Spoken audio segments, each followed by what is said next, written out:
My name is Charmaine. I am 35 years old and somehow still healing from wounds my family inflicted. As a successful software developer, I escaped their toxicity but maintained occasional contact. Last Sunday, they invited me to an upscale brunch to catch up. Between mimosas and avocado toast, my mother leaned forward smirking. "You know, Charmaine, you are lucky we even include you. Pity goes a long way." I simply sipped my coffee and smiled. That night, I logged in, disabled every family credit account, and emailed my lawyer about selling the cabin. Before I continue this story, let me know where you are watching from in the comments below. Hit like and subscribe if you have ever had to stand up to family who underestimated your worth. Growing up in Fairfield, Connecticut meant privilege to outsiders. But inside our sprawling colonial home, emotional coldness permeated every corner. Our four-bedroom house with its manicured lawn and heated swimming pool was a fortress of expectations I could never quite meet. My childhood bedroom, painted pale blue at my mother Elaine's insistence, despite my preference for green, became my sanctuary in prison. From elementary school through high school, I maintained straight A's, joined honor societies, and dedicated every waking moment to perfecting my coding skills. I built the foundation for my own technology company, right in that bedroom, desperately hoping my relentless work ethic would finally earn their respect. It never did. 4 years ago, I walked away from my family with only $150 to my name and a single heavy backpack. They had systematically cornered me into draining my entire $25,000 life savings to cover the deposit on a brand new Porsche for my sister Chloe and her flashy husband Terrence. When I finally found the courage to say no to giving them more money, my mother Elaine packed my bags herself and told me to get out of her house. She told our entire community and our church congregation that I was a selfish, ungrateful daughter who abandoned her family in their time of need. I spent years rebuilding my life from absolute nothing. I coded day and night.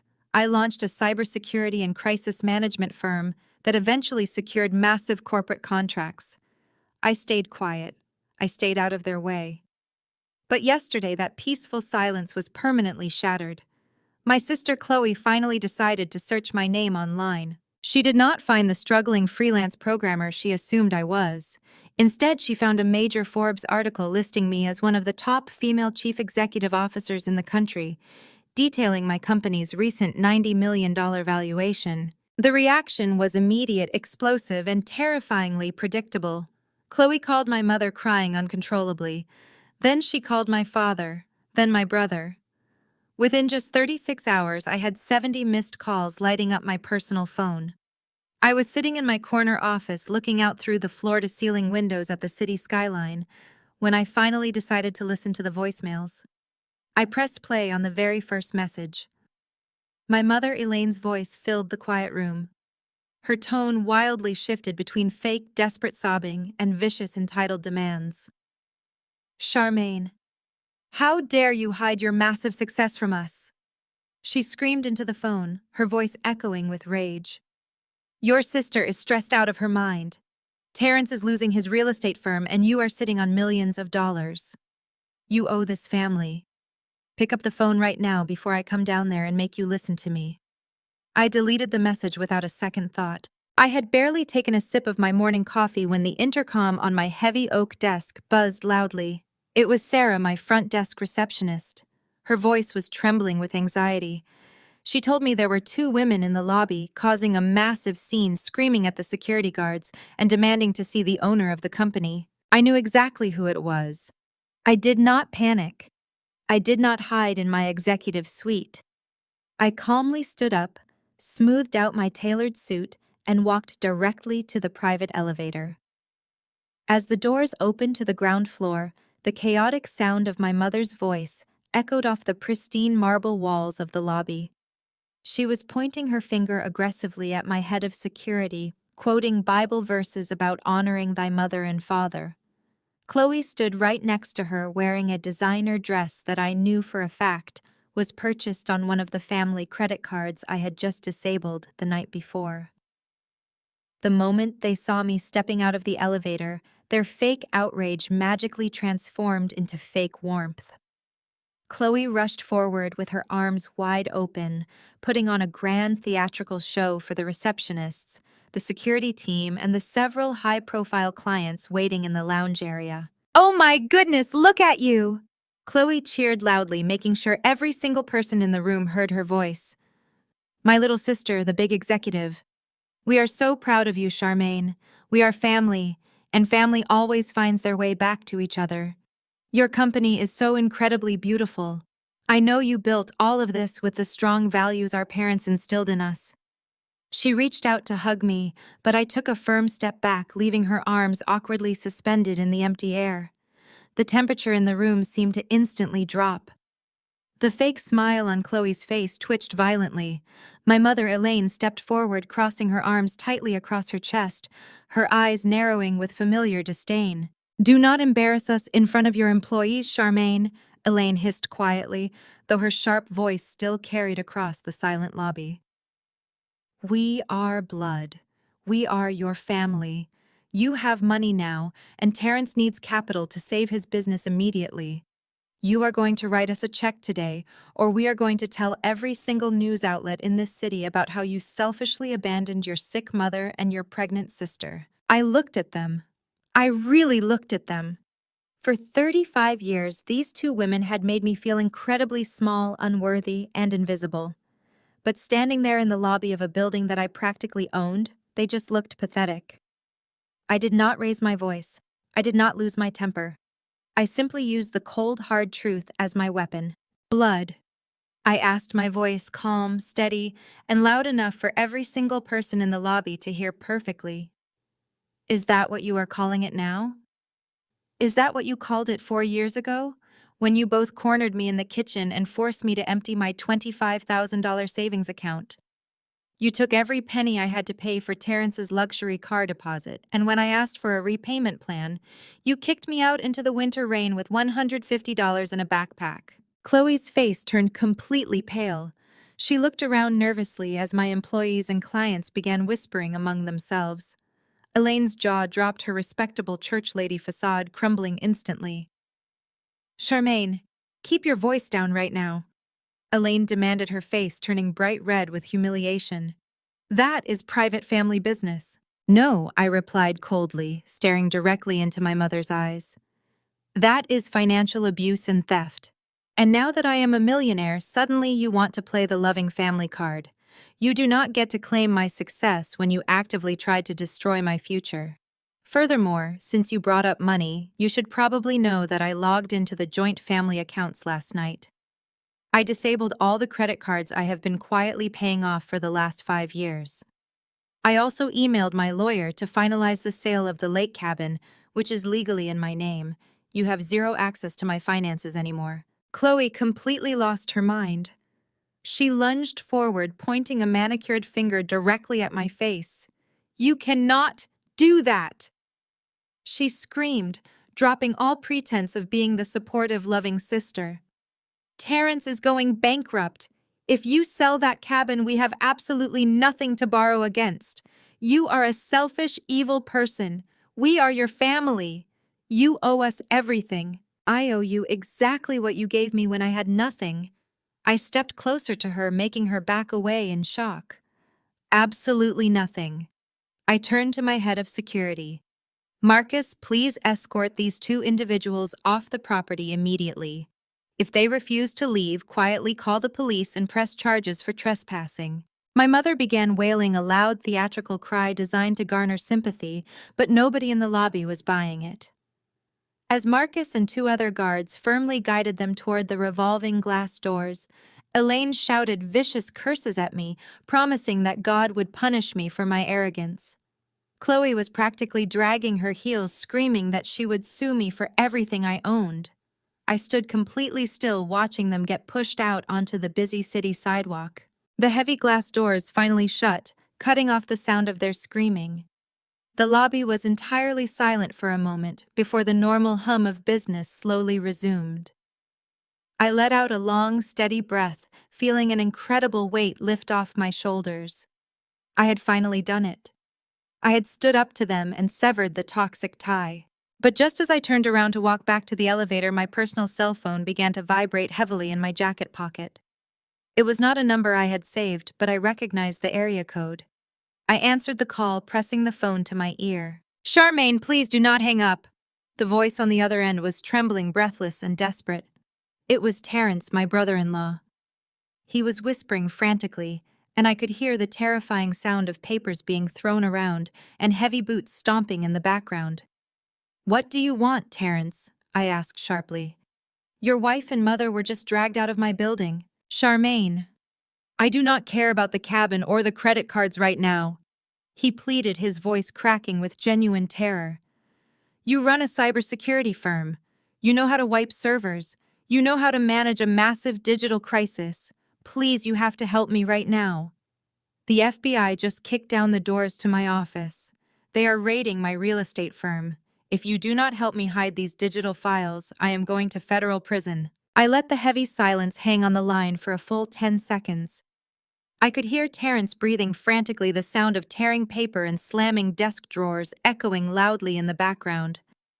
My brother-in-law, the man who had always paraded his tailored suits and expensive luxury watches at every family gathering, was unraveling completely. "I am not a miracle worker, Terrence," I said, my voice completely devoid of emotion. "I am a cybersecurity and crisis management executive. If federal agents are currently raiding your commercial real estate firm, you are already too late for a simple digital wipe. They already have the physical hard drives." He let out a pathetic, trembling sob that made my stomach turn. "Charmaine, please, you have government contracts. You know powerful people. You know how to spin the media narrative. Chloe is pregnant. If I go to prison, she will lose everything. She will lose the house, the cars, the entire lifestyle. You cannot let your own sister become a single mother." The sheer audacity of him using Chloe's affluent lifestyle as a bargaining chip almost made me laugh out loud. 4 years ago, they did not care if I ended up starving on the freezing streets of Connecticut. Now I was their only lifeline to survival. "I will look at your files," I finally replied, keeping my tone strictly professional. "But I am doing it on my own terms. I want a full family meeting. This Sunday. At your house for Sunday dinner. Mom, Dad, Chloe, Jamal, and you. Every single one of you needs to be sitting at that dining room table. If anyone is missing, I walk away right now and you can deal with the federal prosecutors by yourself." He agreed instantly, profusely thanking me and promising that everyone would be on their absolute best behavior. I hung up the phone and immediately called my lead forensic accountant and my top legal counsel. Within an hour, my executive conference room was transformed into a high-stakes war room. My team and I sat around the massive glass table, projecting Terrence's publicly available company data and the encrypted financial files he had hastily forwarded to my secure server onto the wall monitors. What we found was not just a simple tax error or a minor real estate regulatory violation. It was a massive, meticulously planned Ponzi scheme. My lead forensic investigator, David, pointed his laser pointer to a series of offshore banking routing numbers. "Terrence has been specifically targeting elderly investors in the local community," David explained. "He promises them high-yield returns on commercial developments that do not actually exist. Instead of investing their hard-earned retirement savings, he is funneling the money through shell companies in the Cayman Islands to fund his own lavish lifestyle. He is paying the old investors with money from the new investors. It is textbook wire fraud." I stared at the glowing screen, a cold realization washing over me. Terrence was not just stealing from wealthy corporate developers who could afford the loss. He was stealing from the working-class people in our own community. He was stealing from the very church congregation my mother Elaine constantly bragged about leading.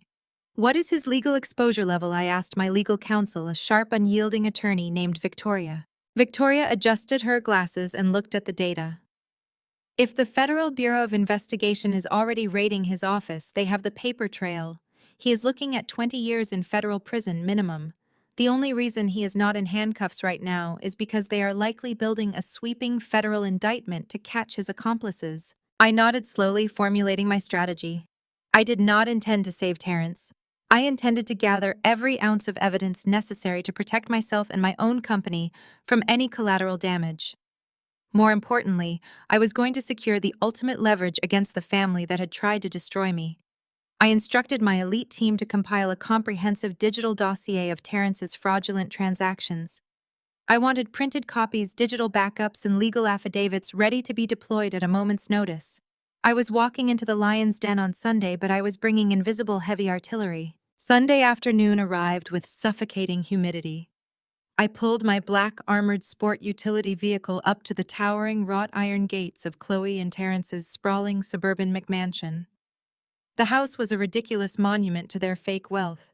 It featured massive colonial columns, perfectly manicured hedges, and a small fleet of luxury vehicles parked awkwardly in the circular driveway.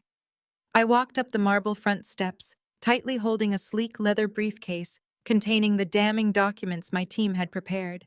Before I could even knock, the heavy mahogany front door swung open.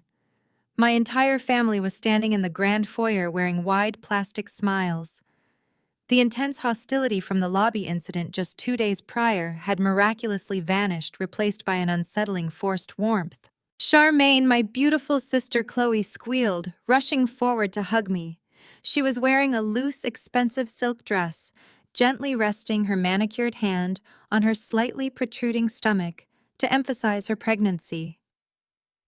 Come in right now. We made all your absolute favorite dishes." My father, who had stood by silently while I was thrown out 4 years ago, offered a stiff nod and a hearty pat on the back. My mother, Elaine, actually leaned in and kissed my cheek, acting as if she had not just cursed my name in front of a dozen security guards. The sheer hypocrisy of the greeting made my skin crawl, but I maintained a perfectly neutral expression. We moved into the extravagant formal dining room. The long table was covered in expensive crystal glasses and fine china plates. The smell of roasted chicken and seasoned greens filled the air, a desperate attempt to recreate the comforting Sunday dinners of a happy family that we never actually were. My older brother Jamal was already seated at the table, pouring himself a generous glass of expensive bourbon. Jamal had never held a steady job in his adult life, preferring to float from one failed business venture to the next while quietly draining my parents' retirement accounts. "Charmaine, it is so good to see you," Jamal said, flashing his signature charismatic grin that usually got him out of trouble. "I saw the big Forbes magazine article. A $90 million valuation. That is incredible. Listen, I have been thinking a lot about your success. Since you are expanding so quickly, you are going to need someone you can completely trust to handle the internal operations. I am ready to step up. Make me vice president of the company, and I will take a lot of the heavy pressure off your shoulders." The entire dining room went dead silent. I looked at Jamal taking in his flashy designer suit and his incredibly arrogant posture. I let out a loud, genuine laugh right in his face. "You want to be vice president of a major cybersecurity firm?" I asked, still chuckling, as I took my seat at the table. "Jamal, you cannot even manage a personal checking account without overdrawing it. The only thing you would take off my shoulders is my profit margin." "Absolutely not." Jamal's face flushed bright red with immediate anger, his charismatic smile dropping instantly. But before he could launch into a defensive argument, Terrence cleared his throat nervously from the head of the long table. "Let us focus on why we are all here today," Terrence said. He was sweating profusely despite the heavy air conditioning blowing through the room. He looked pale, terrified, and completely exhausted. My mother, Elaine, immediately took charge of the conversation, folding her hands tightly together on top of the lace tablecloth. She put on her most pious, righteous expression, the exact same face she wore every Sunday in the front pew of our church. "Charmaine," she began softly, her voice dripping with fake sincerity. "Family goes through difficult times. We have had our painful misunderstandings in the past, but God works in mysterious ways. He blessed you with this massive public relations and crisis management agency for a very specific reason. He put you in this incredible position of power so you could step in and save your brother-in-law. You have the infinite resources and the high-level media connections to fix this little misunderstanding with Terrence's business. I did not blink. I slowly reached down and unclasped the metal latches of my leather briefcase. The sharp metallic click echoed loudly in the painfully quiet dining room. I pulled out a thick, bound stack of financial dossiers and placed them squarely on the table right next to my crystal water glass. I looked directly into my mother's eyes, refusing to let her look away. "God did not build my agency, Elaine," I said, my voice completely devoid of warmth. "I did. I built it from the ground up with the $150 you left me with. And I do not fix little misunderstandings. I manage catastrophic criminal liabilities. Now let us see exactly what Terrence is hiding from the federal government." Terrence visibly swallowed hard. He reached into his tailored suit jacket and pulled out a thick manila envelope, sliding it slowly across the polished mahogany dining table. His hands were shaking so severely that the envelope practically skidded into my crystal water glass. I did not immediately reach for it. I simply stared at him, letting the heavy, suffocating silence stretch out until he was forced to speak first. "Go ahead and open it, Charmaine," Terrence muttered, wiping a large bead of sweat from his forehead with a monogrammed silk handkerchief. "It is a standard non-disclosure agreement and a comprehensive public relations retainer contract. I had my defense lawyers drafted up early this morning. All you have to do is sign on the dotted line and we can get started on saving my company from this massive misunderstanding." I slowly opened the envelope and pulled out the thick stack of legal papers. The document was heavily redacted. Entire paragraphs were aggressively blacked out with thick permanent marker, leaving only vague legal jargon about media strategy, reputation repair, and crisis mitigation. I flipped to the second page, then the third, my eyes quickly scanning the carefully constructed lies. Terrence cleared his throat again, leaning forward over his untouched plate of roasted chicken as if trying to physically push his fabricated narrative onto me. "Here is the situation, Charmaine," he began, his voice desperately trying to regain a fraction of its usual arrogant confidence. "My business partner Marcus has been completely mishandling our primary investment portfolios. He went totally rogue. He started moving large amounts of capital into unauthorized offshore accounts without my knowledge or consent. The federal authorities are confused. They are looking at the company as a whole, but it was all Marcus doing the dirty work. I just need your firm to issue a series of aggressive press releases highlighting his unauthorized activities. We need to steer the media narrative, paint me as the unsuspecting victim of a rogue partner, and feed the financial press these internal memos that definitively prove my complete innocence." He slid 3 more sheets of paper across the table. They were supposedly internal corporate memos conveniently backdated and signed by this partner Marcus. I glanced at them for less than 5 seconds. They were incredibly clumsy forgeries. The font kerning on the corporate letterhead did not even match Terrence's official stationery. "And what exactly is my incentive for putting my $90 million company's flawless reputation on the line to peddle these obvious forgeries to the national press?" I asked, dropping the fake papers back onto the table with a dismissive flick of my wrist. My mother, Elaine, gasped loudly, slamming her hand flat against the table. "Incentive!" She shrieked, her eyes wide with manufactured theatrical outrage. "You are talking about financial incentives when your own sister is sitting right across from you, carrying your future niece or nephew. Your incentive, Charmaine, is family loyalty.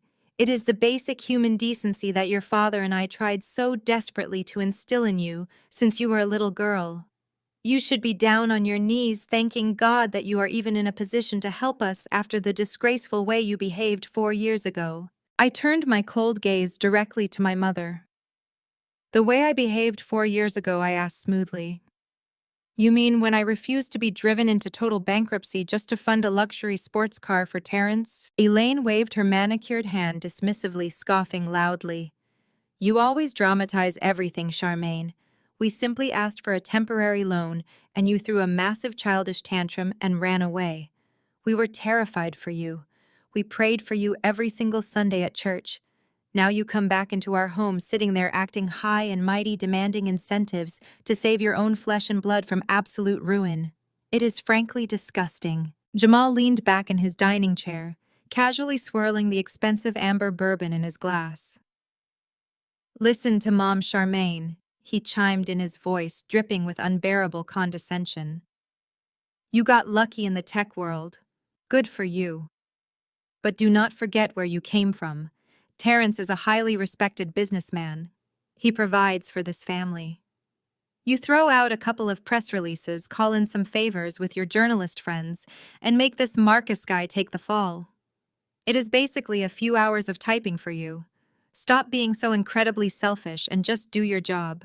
I ignored Jamal completely and kept my eyes locked on Terrence's sweating face. Terrence, you still have not answered my initial question. What are you offering me to commit corporate fraud on your behalf? Terrence shifted uncomfortably in his expensive leather chair. I know your firm does not work for free, he said, his voice dropping an octave as he desperately tried to sound like a commanding executive again. I am prepared to offer you a flat cash fee of $1 million. It will be wired directly into your company's primary operating account. All you have to do is sign the contract today, launch the media campaign by tomorrow morning, and keep the federal investigators distracted long enough for my legal team to finalize the scapegoat narrative against Marcus. $1 million, I repeated slowly, letting the massive number hang heavily in the quiet room. That is a very generous offer, Terrence. There is just one minor logistical issue with your grand plan. How exactly do you plan to wire me $1 million when the federal authorities have already frozen every single one of your domestic and international bank accounts? Terrence's jaw practically hit the floor. The remaining color drained completely from his face, leaving him looking sickly and pale. How do you know about the asset freezes? He stammered, looking frantically between me and Chloe. That is sealed federal information. The raid only happened 48 hours ago. They have not released that to the public yet. I smiled, but there was zero warmth or amusement in my expression. I am a cybersecurity expert who routinely handles high-stakes crisis management for Fortune 500 companies. Did you honestly think I would walk into this dining room without having my team run a comprehensive forensic background check on your entire financial history? Chloe burst into tears. Real heavy tears this time, completely ruining her carefully applied makeup. Charmaine, please, she sobbed, reaching across the table to grab my hand. I pulled my hand away immediately, refusing to let her touch me. We are going to lose the house. We are going to lose the cars. The country club already called and suspended our membership this morning. I am pregnant. I cannot raise my baby in some tiny cramped apartment in a bad neighborhood. Terrence made a mistake, okay? But he is a good man. He is a good provider. You have so much money now. $1 million is absolutely nothing to you, but saving us is everything. You have to sign the papers. You just have to. We are your family. You are supposed to protect us. Elaine nodded vigorously, tears welling up in her own eyes to perfectly match Chloe's desperate performance. See, look what you are doing to your pregnant sister. You are causing her severe emotional distress. If anything happens to that baby, it will be entirely your fault, Charmaine. You have the power to fix this right now. Sign the contract, issue the press release. Save this family from total destruction. We will forgive you for abandoning us 4 years ago. We will welcome you back with open arms. You will finally be part of this family again. Just do the right thing for once in your life. I looked at the forged documents, then at Terrence's terrified face, then at my mother's fake tears, and finally at Chloe's desperate pleading. I reached into my sleek leather briefcase and pulled out the thick stack of dossiers my investigative team had prepared. I dropped them onto the table with a heavy thud that violently rattled the fine crystal glasses. You are right about one thing, Terrence, I said, my voice cutting through the thick tension in the room like a surgical scalpel. Marcus did not steal the money. You did. But you did not just steal from faceless corporate hedge funds or wealthy venture capitalists. My forensic investigators tracked every single routing number you tried to hide behind those Cayman Island shell companies. I opened the first folder and slid a printed spreadsheet across the table. I had specifically highlighted the names of the victims in bright yellow marker.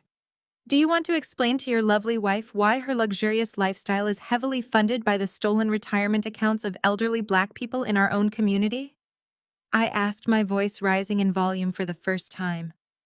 Do you want to explain how you specifically targeted senior citizens who trusted you to protect their life savings? Terrence shrunk back into his chair, physically unable to look at the paper.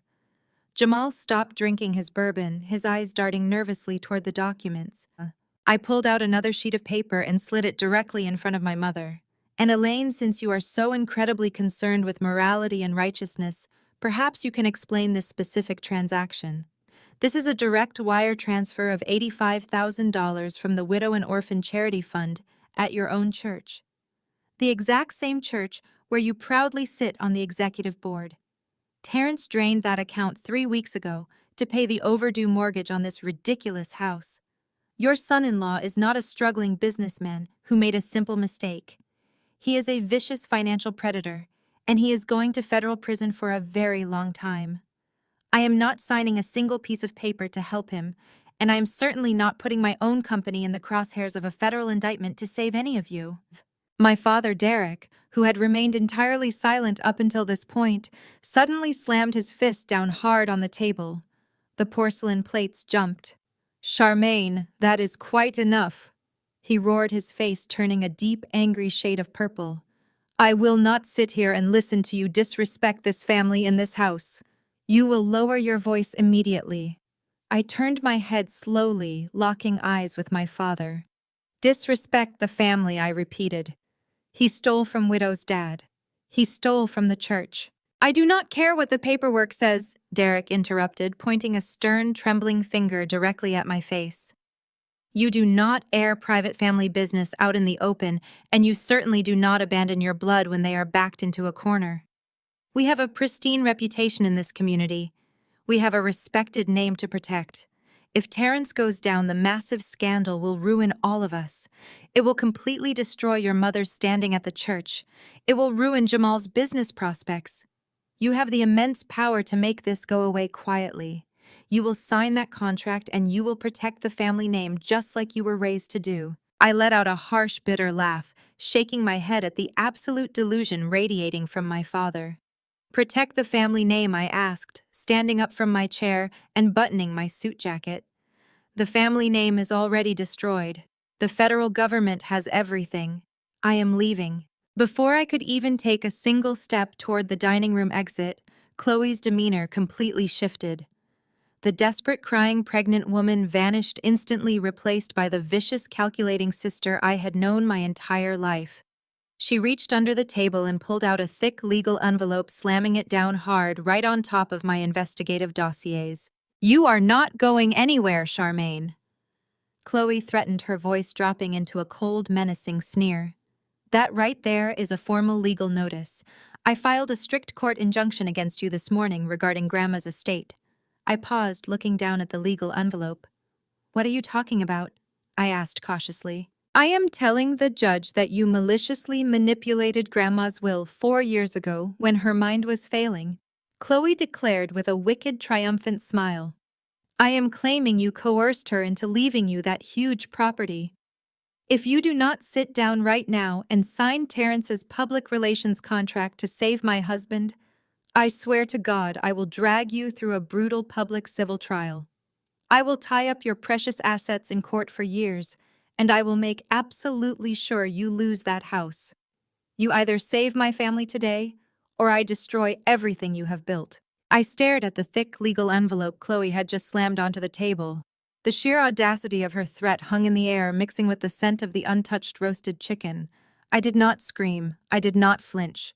I slowly reached out, picked up my thick stack of financial dossiers, and neatly placed them back into my leather briefcase. "You are going to sue me for a house that legally belongs to me, using money you stole from a church?" I asked, snapping the briefcase shut.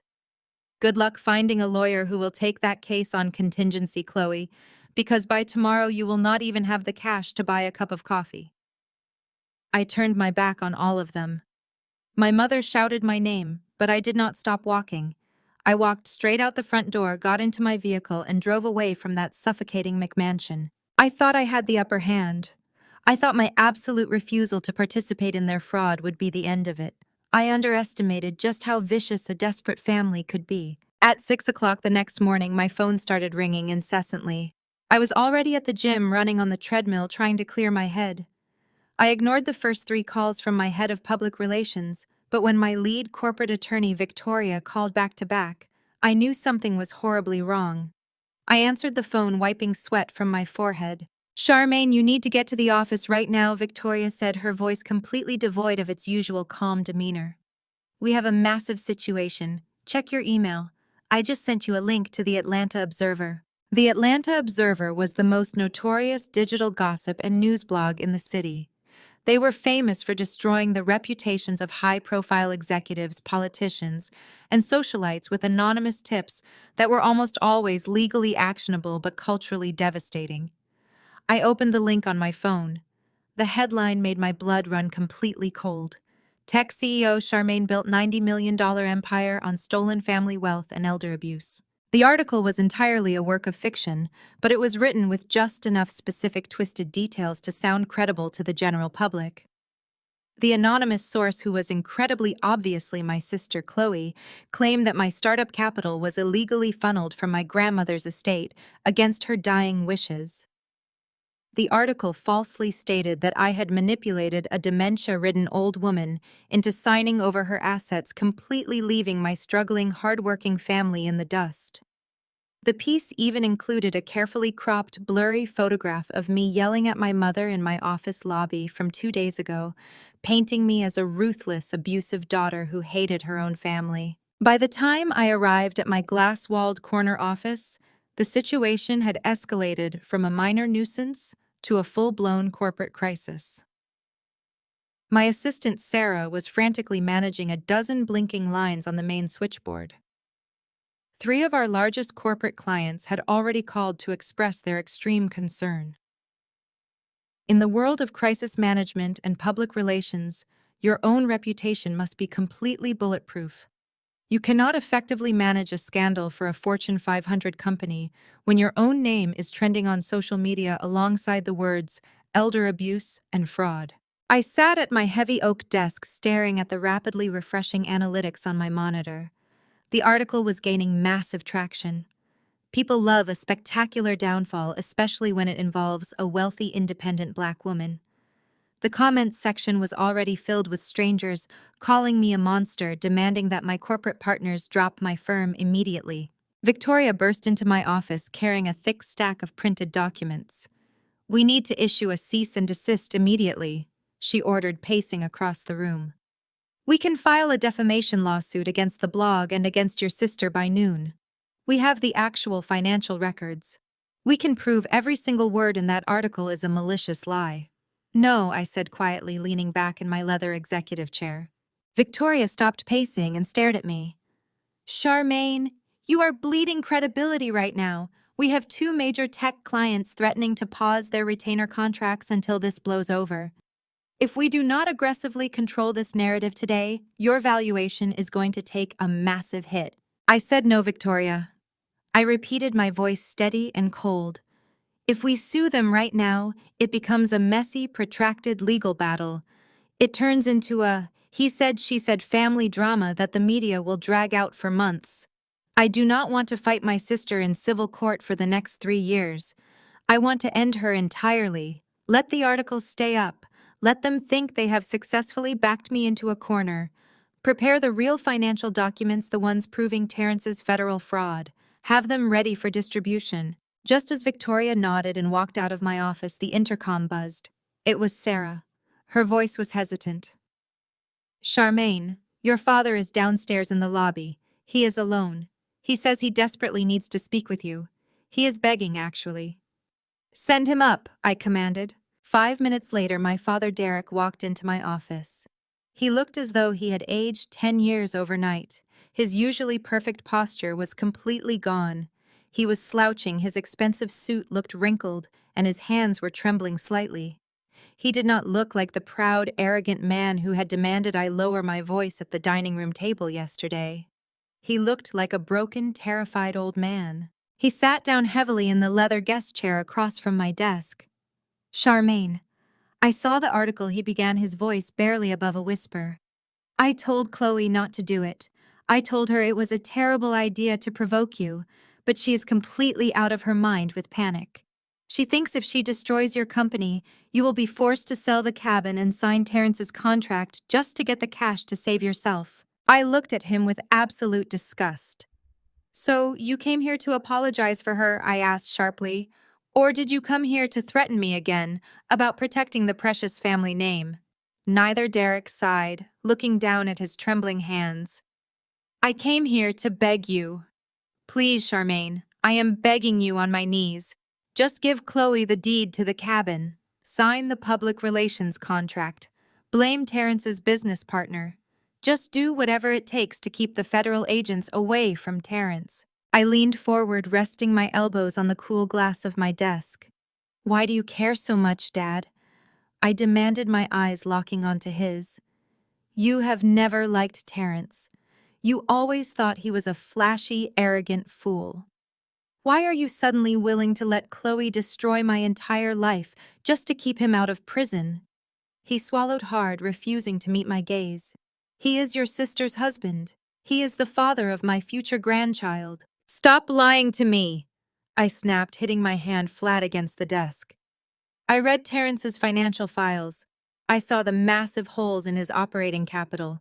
I know exactly how much money he stole, but I also know he needed a massive influx of clean cash to keep the Ponzi scheme running this long. Where did he get that initial injection of clean money, Dad? Derek closed his eyes tightly. A single tear escaped, rolling down his weathered cheek. Where did he get the money, Derek? I demanded again, my voice echoing loudly in the spacious office. From me, he finally choked out, his voice cracking with immense shame. I gave it to him. I sat back, my mind racing as the puzzle pieces slammed into place. How, I asked. You and Mom live comfortably, but you do not have that kind of liquid capital sitting around in a checking account. I took out a second mortgage on our house, Derek confessed, completely breaking down. Terrence came to me 2 years ago. He told me he had a guaranteed commercial real estate deal. He promised me he would double my money in 6 months. I did not tell your mother. I secretly leveraged the entire equity of our home, the home we have lived in for 30 years, and I handed the cash directly to Terrence. The sickening truth washed over me. If Terrence's fraudulent company collapses, the bank will seize your house, I stated, my voice devoid of any sympathy. You and Mom will be completely homeless. We will lose everything, Charmaine. He wept, covering his face with his hands. Our home, our reputation in the church, our entire retirement. We will have absolutely nothing. That is why you have to save him. If he goes to federal prison, your mother and I are going to be out on the street. Please, I am begging you as your father. Save us. I watched this man, the man who had stood by silently while my mother threw me out into the winter cold with nothing but a backpack. I watched him cry, terrified of experiencing the exact same financial ruin he had so happily inflicted upon me. I felt no pity. I felt no obligation. I felt a supreme, terrifying sense of absolute clarity. I did not break down. I did not yell. I did not offer him a single word of comfort. Instead, a slow, cold smile spread across my face. I picked up my cell phone from the desk. I opened my messages and started a new text directly to Terrence. I typed the words carefully, making sure my father could hear the clicking of the keys. I will do it, I typed out. I will sign the contract and manage the media narrative. Press conference at the Ritz-Carlton Hotel tomorrow morning at exactly 10 o'clock. Bring the entire family. I hit send. I looked back up at my father, my smile still firmly in place. Go home, Dad, I told him, my voice dangerously calm. Tell Terrence to put on his best suit. Tomorrow, I am going to fix this family's problems, once and for all. My father practically ran out of my office. He looked like a man who had just been pardoned from death row. He genuinely believed his tears had broken my resolve. Within 30 minutes of him leaving, my phone buzzed with an alert from a social media monitoring software we use for corporate clients. It was a post from Chloe.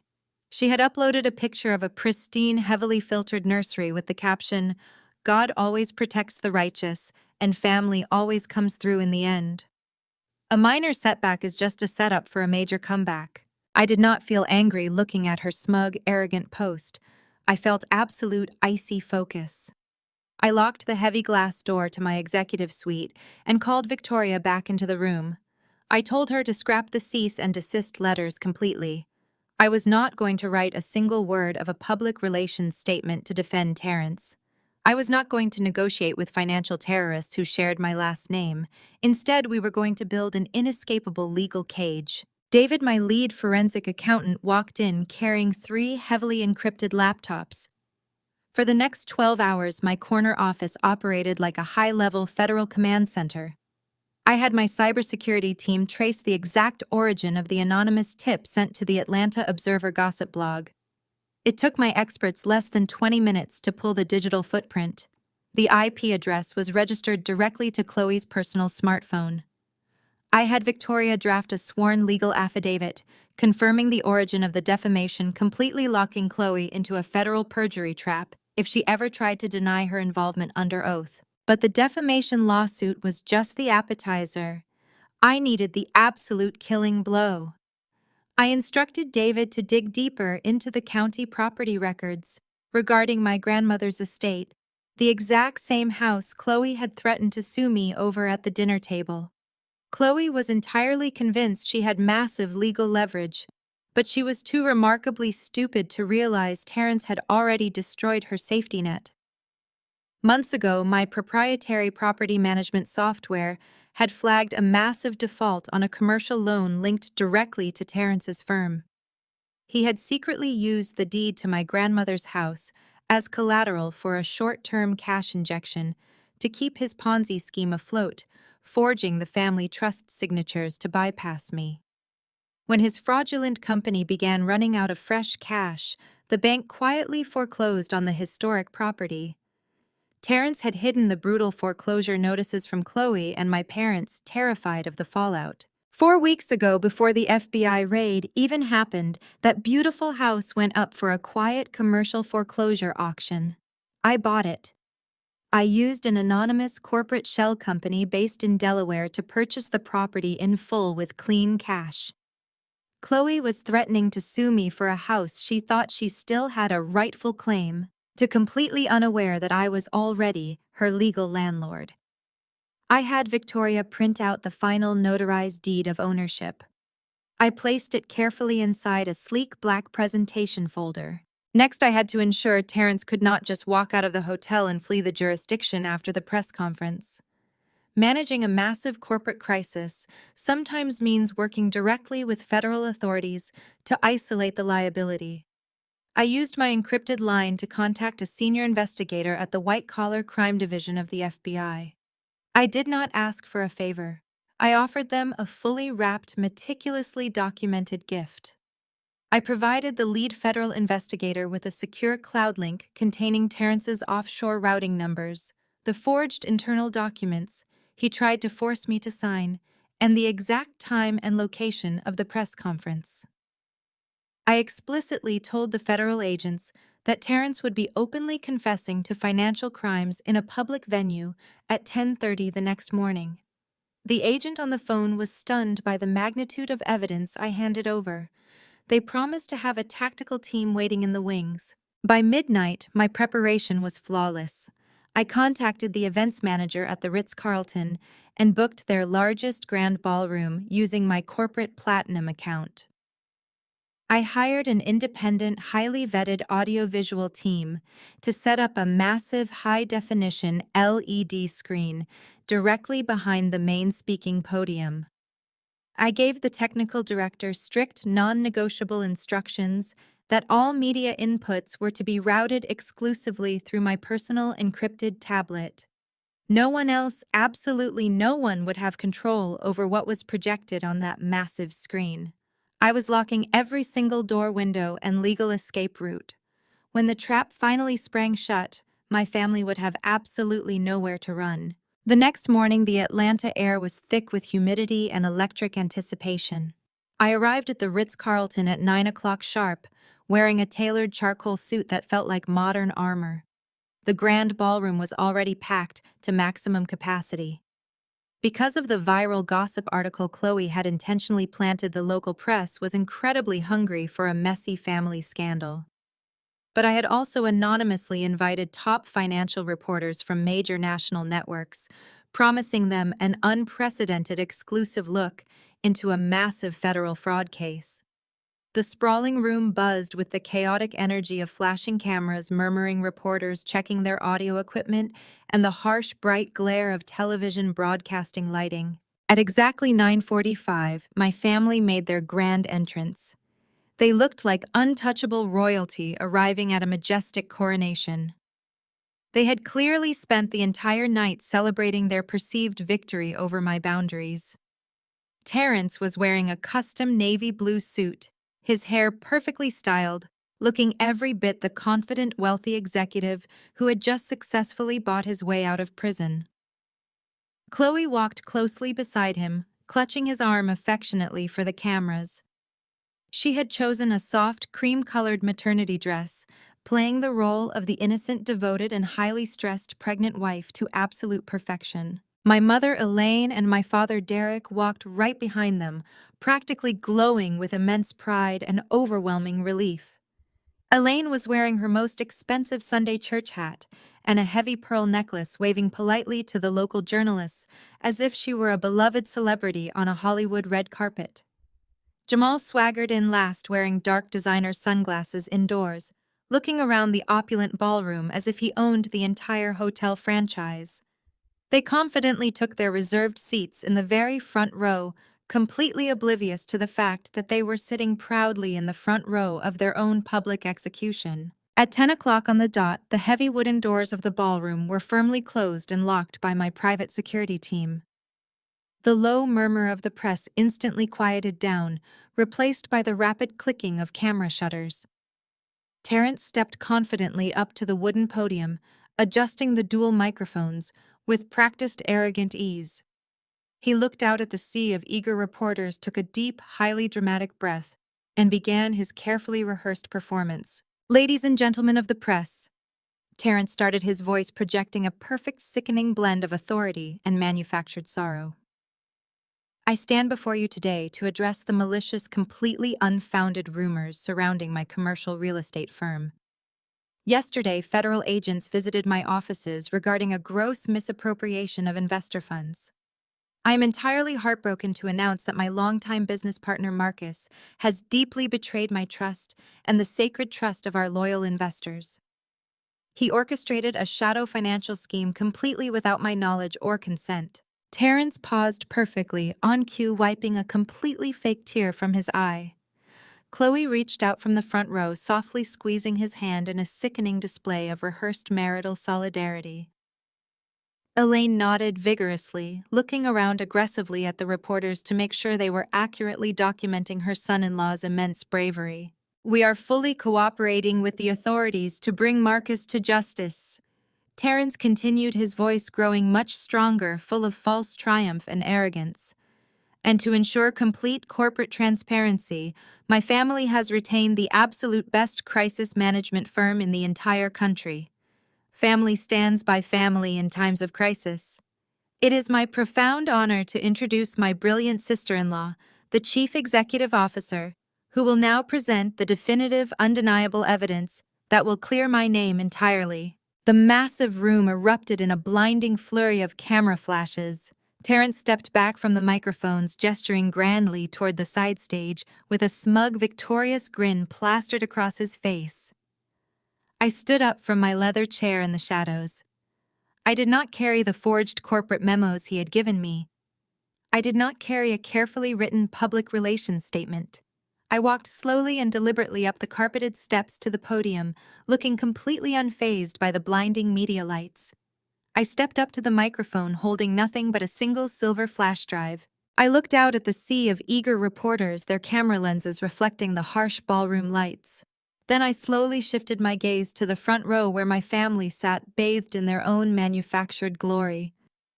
Terrence was still grinning smugly, thoroughly convinced he had successfully manipulated the system one more time. Chloe was still clutching her designer handbag, her face arranged in a mask of perfect supportive innocence. My mother, Elaine, was sitting up perfectly straight, ready for her moment of borrowed fame, while my father, Derek, looked relieved that the family name was supposedly being rescued. I inserted the silver flash drive into the secure port on the wooden podium. I tapped the screen of my encrypted tablet, instantly overriding the hotel audiovisual system, just as I had instructed the technical director to do. The massive high-definition screen behind me hummed to life, bathing the entire stage, and the front row in a harsh, bright blue glow. "Good morning," I said, my voice echoing clearly through the state-of-the-art sound system. "My name is Charmaine. I am the founder and chief executive officer of the crisis management firm that Terrence just mentioned. He told you that he brought me here today to control a narrative.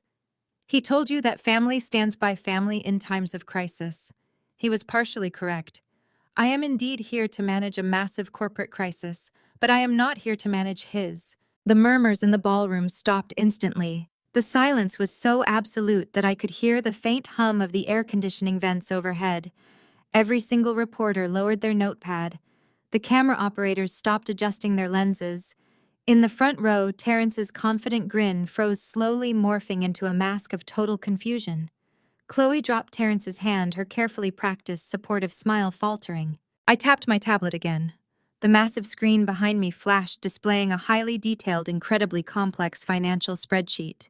It was not the forged, heavily redacted document Terrence had tried to force me to sign at the dining room table yesterday.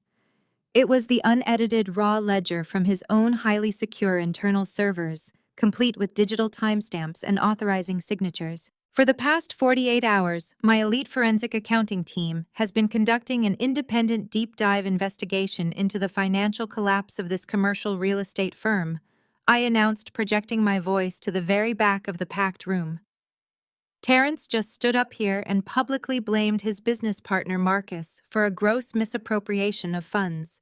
He claimed he was a clueless victim of a shadow financial scheme. That is a lie. A verifiable, legally documented lie. I swiped my finger across the tablet. The screen transitioned to a side-by-side comparison of two different banking documents. Marcus did not steal the investor capital. I continued, speaking with the cold, measured cadence of a prosecutor delivering an opening statement. Marcus was systematically locked out of the company's primary operating accounts 6 months ago. The documents you see on the screen behind me are the actual wire transfer logs. If you look at the authorized digital signatures on every single outgoing transfer over $50,000, you will not find Marcus's name. You will find the sole authorizing signature of Terrence himself. Terrence's face drained of all color. He looked like he had just been struck by lightning. He took a sudden, panicked step forward toward the podium, his hands reaching out as if he could physically stop the words from coming out of my mouth. But my head of security, Marcus, a heavily built former police officer, immediately stepped out from the shadows of the stage. He placed a massive hand firmly, squarely in the center of Terrence's chest, effortlessly pushing the terrified executive back away from the microphones. "What are you doing?" Terrence hissed frantically, his voice cracking with sheer panic, though he was careful not to shout into the open microphones. "Charmaine, turn that screen off right now. Turn it off." I completely ignored him, turning my attention back to the captivated audience of journalists. "Let us look exactly at where those misappropriated funds went," I said, tapping the screen to bring up a complex web of financial routing numbers. Terrence was not investing this capital into commercial developments. He was running a classic, highly aggressive Ponzi scheme. He established 3 anonymous shell companies registered in the Cayman Islands. He used the incoming capital from new, unsuspecting investors to pay the fabricated dividends of his older investors, entirely masking the fact that the company was bleeding cash. The seasoned financial reporters in the room instantly recognized the magnitude of what I was projecting. This was not a minor public relations scandal. This was a live, meticulously documented exposure of a multi-million-dollar federal crime. Laptops flipped open. Keyboards began clacking furiously. The camera flashes erupted into a blinding, continuous strobe light, capturing every single detail of the damning documents I was providing. But Terrence did not just defraud wealthy venture capitalists or faceless corporate hedge funds. I continued, my voice rising slightly to cut through the growing chaotic noise of the press corps. When his Ponzi scheme began to collapse, when he desperately needed fresh, clean cash to keep the federal regulators off his back, he turned to the most vulnerable people in our own community. He specifically targeted the retirement accounts of elderly Black citizens. A collective gasp rippled through the ballroom. The local reporters, the ones who knew the cultural and social landscape of Atlanta, immediately realized the devastating local impact of this betrayal. I swiped to the next slide. It displayed a list of redacted names, showing only the ages of the victims and the massive amounts of money that had been systematically drained from their life savings. He promised them safe, high-yield returns on local neighborhood revitalization projects, I explained, pointing directly at the glowing numbers. Instead, he wired their retirement funds directly into his offshore accounts to maintain his own lavish, fraudulent lifestyle. Chloe let out a sharp, breathless gasp. She looked around the room in absolute terror, suddenly realizing that her entire pristine, affluent life was entirely funded by the stolen savings of the elderly. She shrank back into her chair, trying to hide her face from the relentless glare of the cameras. But the journalists in the front row were already pointing their lenses directly at her. "But the most egregious theft," I said, allowing my voice to drop into a low, deadly register, "occurred just 3 weeks ago." I looked directly down into the front row, locking eyes with my mother. Elaine was gripping the armrests of her chair so tightly that her knuckles were completely white. Her face was a mask of sheer, unadulterated horror. She knew exactly what I was about to say, and she knew there was absolutely nothing she could do to stop it. I tapped the screen one final time. A bank statement appeared highlighting a single massive wire transfer. My mother, Elaine, sits on the executive board of the First Grace Community Church.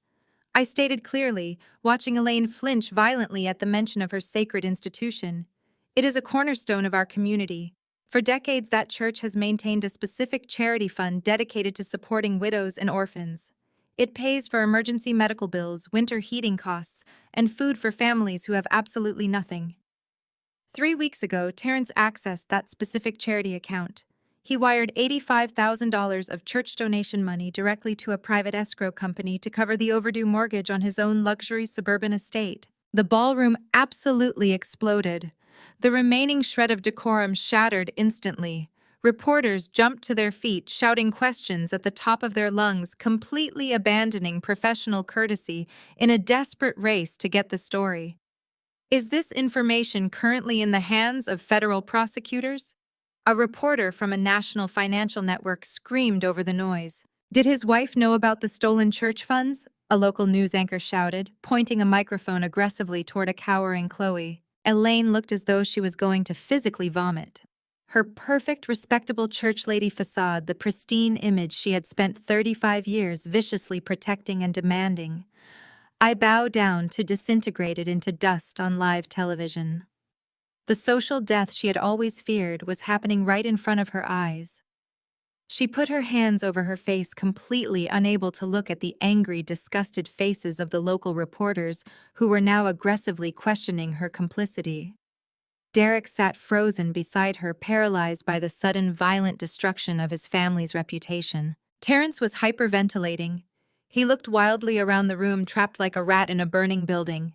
He tried to shove his way past my security guard again, screaming frantically at the audiovisual team in the back of the room to cut the power to the massive screen. But the tech crew, entirely loyal to my payroll and my strict instructions, completely ignored his desperate commands.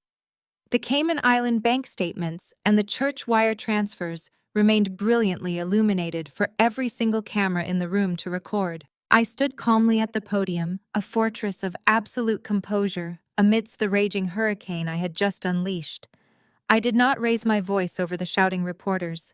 I did not break a sweat. I simply watched the man who had happily participated in throwing me out onto the street face the brutal, unavoidable consequences of his own arrogance. "I am releasing a secure encrypted link to every accredited journalist in this room," I announced calmly into the microphone, my voice cutting through the chaos one last time. "This link contains the raw data, the internal emails, and the complete offshore routing history, proving everything I have just shown you. You have the truth. Do your jobs." Terrence let out a guttural scream of pure defeat. He turned around, desperately looking for an exit, but the heavy wooden doors at the back of the ballroom were still firmly closed. He was entirely trapped in a cage built of his own lies, and I was the one holding the key. As Terrence's guttural scream of pure defeat echoed through the ballroom, the temporary paralysis that had gripped my sister finally snapped. Chloe shot up from her front row seat, the elegant cream-colored maternity dress, suddenly looking completely out of place against her violently contorted expression.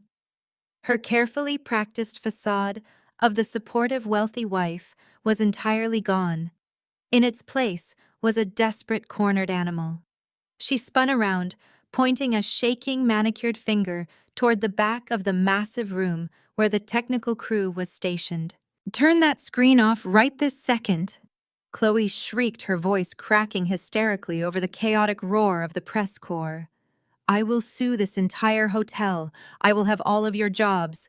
Cut the power to that projector right now." The audiovisual team did not even flinch.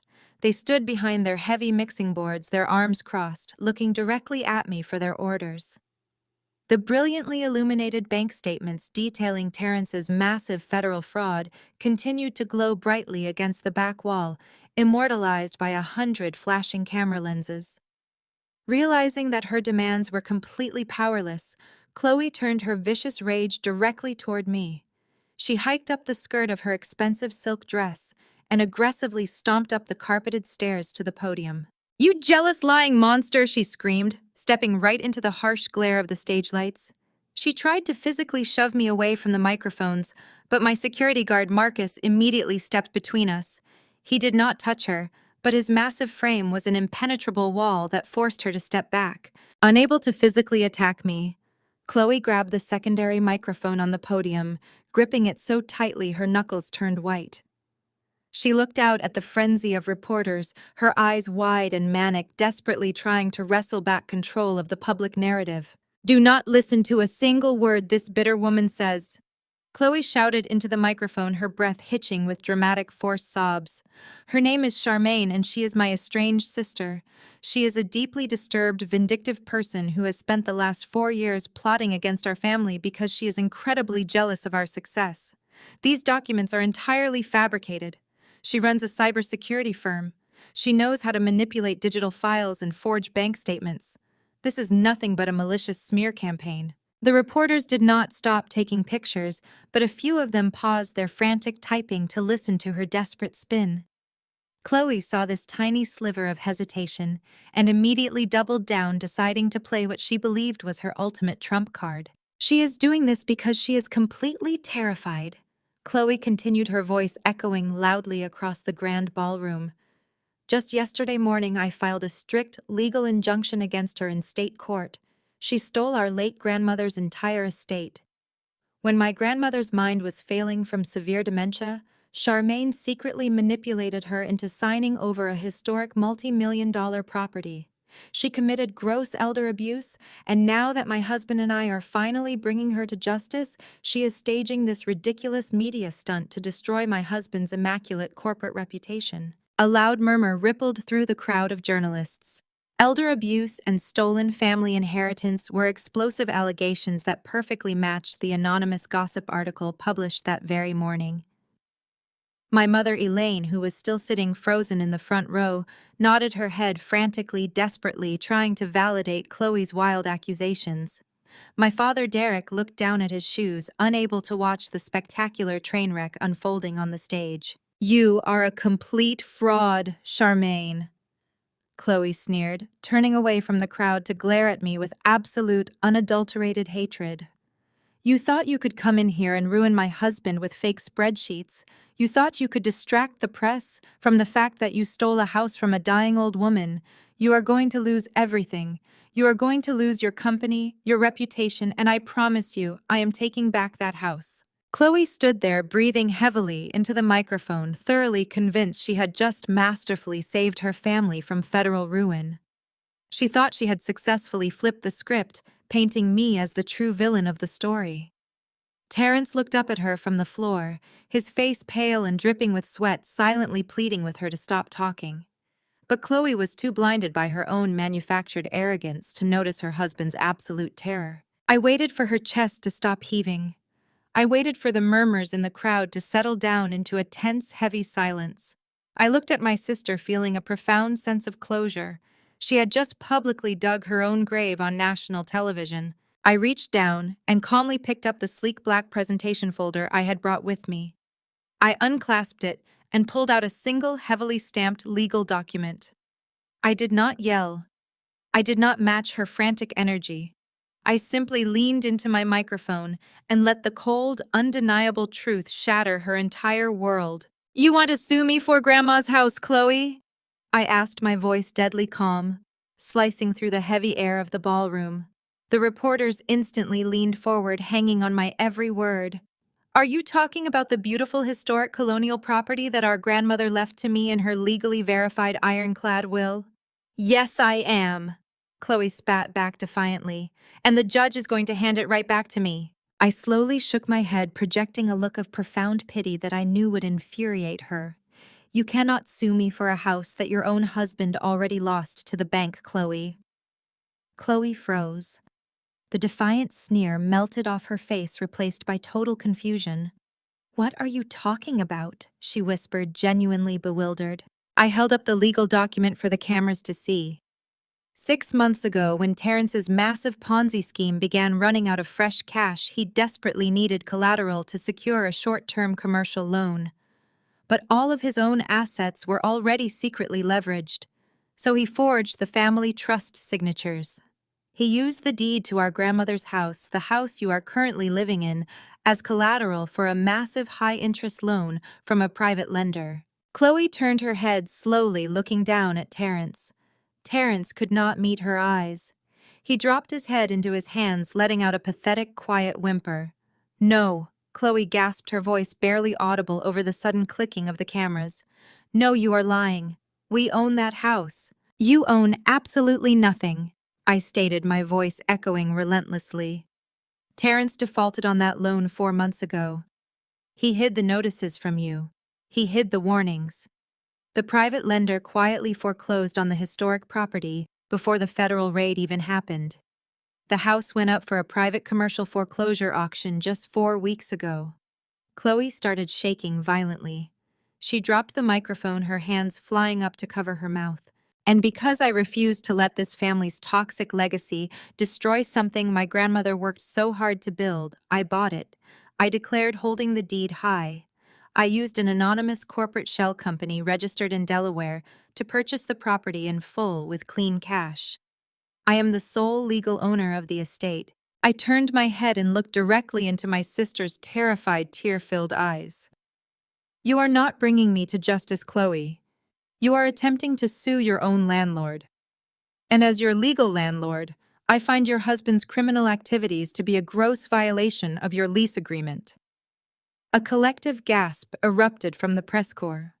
The absolute brutality of the revelation hit the room like a physical shockwave. In fact, I continued checking the sleek silver watch on my wrist.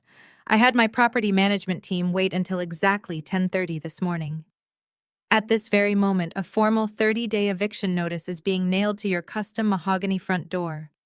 You have 30 days to pack up your designer clothes and vacate my property before the county sheriff physically removes you." Chloe's knees completely buckled. She collapsed right there on the stage, her expensive silk dress pooling around her on the carpet. She let out a devastating, soul-crushing wail, a sound of pure, unadulterated agony. It was not a fake theatrical cry. It was the sound of a woman realizing her entire affluent, pristine reality was a complete illusion, and she was now utterly broke, homeless, and married to a federal criminal. Terrence did not move to comfort her. My mother, Elaine, just sat in the front row, staring blankly at the wall, her mouth hanging slightly open as her brain completely short-circuited from the trauma of the public humiliation. The reporters were in an absolute frenzy, shouting questions, recording Chloe's breakdown, and documenting the complete destruction of a supposedly elite family. I stood tall at the podium, completely untouched by the chaos swirling around me. The legal cage was fully locked. The truth was out. The vengeance I had spent 4 years quietly building was finally complete. But out of the corner of my eye, I caught a sudden movement in the shadows. While the cameras were focused entirely on Chloe's breakdown on the stage, my older brother Jamal had quietly slipped out of his front row seat. He was creeping along the dark velvet-draped wall of the ballroom, keeping his head down, desperately trying to sneak out through the heavy wooden service doors in the back. He thought he could escape the blast radius. He thought his hands were clean. I leaned forward into the microphone, my voice cutting through the deafening noise of the room like a gunshot. "Where exactly do you think you are going, Jamal?" I asked, the amplified sound stopping him dead in his tracks. Jamal froze, his hand hovering just inches from the brass handle of the heavy wooden exit doors. Every single camera in the massive ballroom whipped around to focus entirely on him. The blinding spotlights shifted instantly, casting a harsh, unforgiving glare on his suddenly pale and sweating face. He slowly turned around, his trademark arrogant swagger completely evaporating under the crushing weight of 100 staring eyes. "I did not do anything," Jamal stammered, raising his hands in a pathetic, trembling gesture of surrender. "I am just trying to get some fresh air. This has absolutely nothing to do with me." I tapped the screen of my tablet, advancing to the final slide of my presentation. A massive high-resolution scan of a legal banking document appeared on the glowing screen behind me. It was a domestic corporate incorporation form for a company called Apex Consulting Solutions. "Really?" I asked, leaning forward on the wooden podium and staring directly at my brother. "Because according to the Federal Corporate Registry, you are the sole registered owner, the primary shareholder, and the chief executive officer of Apex Consulting Solutions." Jamal swallowed hard, his eyes darting frantically between the giant screen and the swarm of aggressive reporters. "Yeah, so what? Terrence helped me set up a private consulting business last year. There is absolutely no law against being an entrepreneur." "You are right," I replied smoothly, my voice echoing off the walls. "But there are very strict federal laws against using a fake consulting business as a domestic funnel for stolen funds." I pointed to the highlighted sections on the massive screen. For Terrence to successfully move the stolen money from the victim's retirement accounts to his offshore Cayman Islands shell companies, he needed a domestic intermediary. He needed an account that looked legitimate enough to pass basic banking algorithms, but was controlled by someone incredibly desperate and easy to manipulate. He needed a willing scapegoat, so he used you. The murmuring in the room grew louder. Journalists started typing furiously on their laptops again. Over the last 18 months, I explained, detailing the exact financial mechanics for the captivated press corps. Terrence wired over $2 million of stolen investor capital directly into the Apex Consulting operating account. Jamal, in exchange for a generous 10% management fee, which he happily used to buy designer suits, luxury watches, and expensive bourbon, signed the authorization forms transferring the remaining 90% into Terrence's offshore accounts. "I did not know it was stolen money," Jamal shouted, his voice cracking with sheer unfiltered panic. "Terrence told me it was just a high-level corporate tax strategy. He told me it was completely legal. He just handed me the paperwork and told me exactly where to sign. I did not ask any questions. I trusted my own brother-in-law." Ignorance is not a valid legal defense for federal wire fraud. Jamal, I stated coldly, completely stripping away his pathetic excuses. "The Federal Bureau of Investigation does not care if you were too lazy or too stupid to read the legal documents you signed. Your signature is on every single outgoing wire transfer. Your personal name is on the dummy accounts. When the federal indictment comes down, they are not just looking at Terrence. They are looking directly at you as a willing and active accessory to a multi-million-dollar criminal conspiracy. You are looking at a minimum of 10 years in a federal penitentiary." Jamal stared at me, his mouth opening and closing silently like a suffocating fish out of water.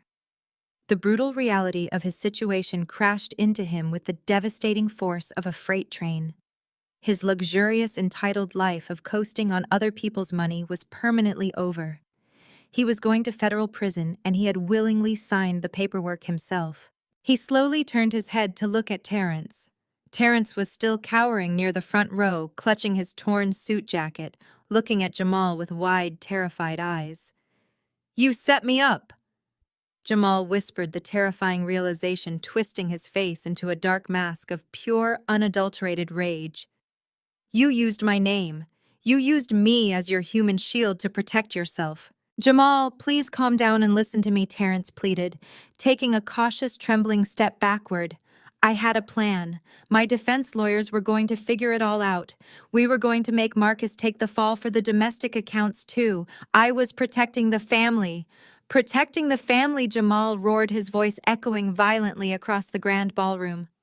You threw me directly under the bus to save your own skin. You ruined my entire life. Before anyone could react or intervene, Jamal launched himself across the room. He tackled Terrence with terrifying speed and sheer ferocity. The two men crashed hard into the first row of chairs, knocking over a heavy metal lighting stand with a deafening metallic crash. Chloe screamed at the top of her lungs, scrambling backward on her hands and knees to get away from the violent, explosive brawl.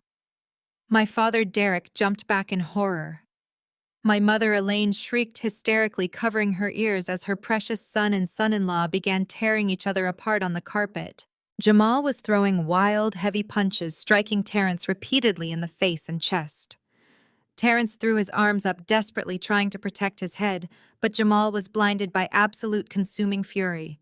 He grabbed Terrence by the lapels of his expensive custom suit and slammed him violently backward against the wooden edge of the stage. You ruined my life! Jamal screamed, spit flying from his mouth as he landed another vicious blow to Terrence's jaw. I am going to kill you. I swear to God, I am going to kill you. The press corps erupted into complete unmanageable chaos. Camera operators rushed forward, eagerly capturing every single second of the humiliating, violent spectacle. My security chief, Marcus, alongside 3 other massive, highly trained guards, sprang immediately into action.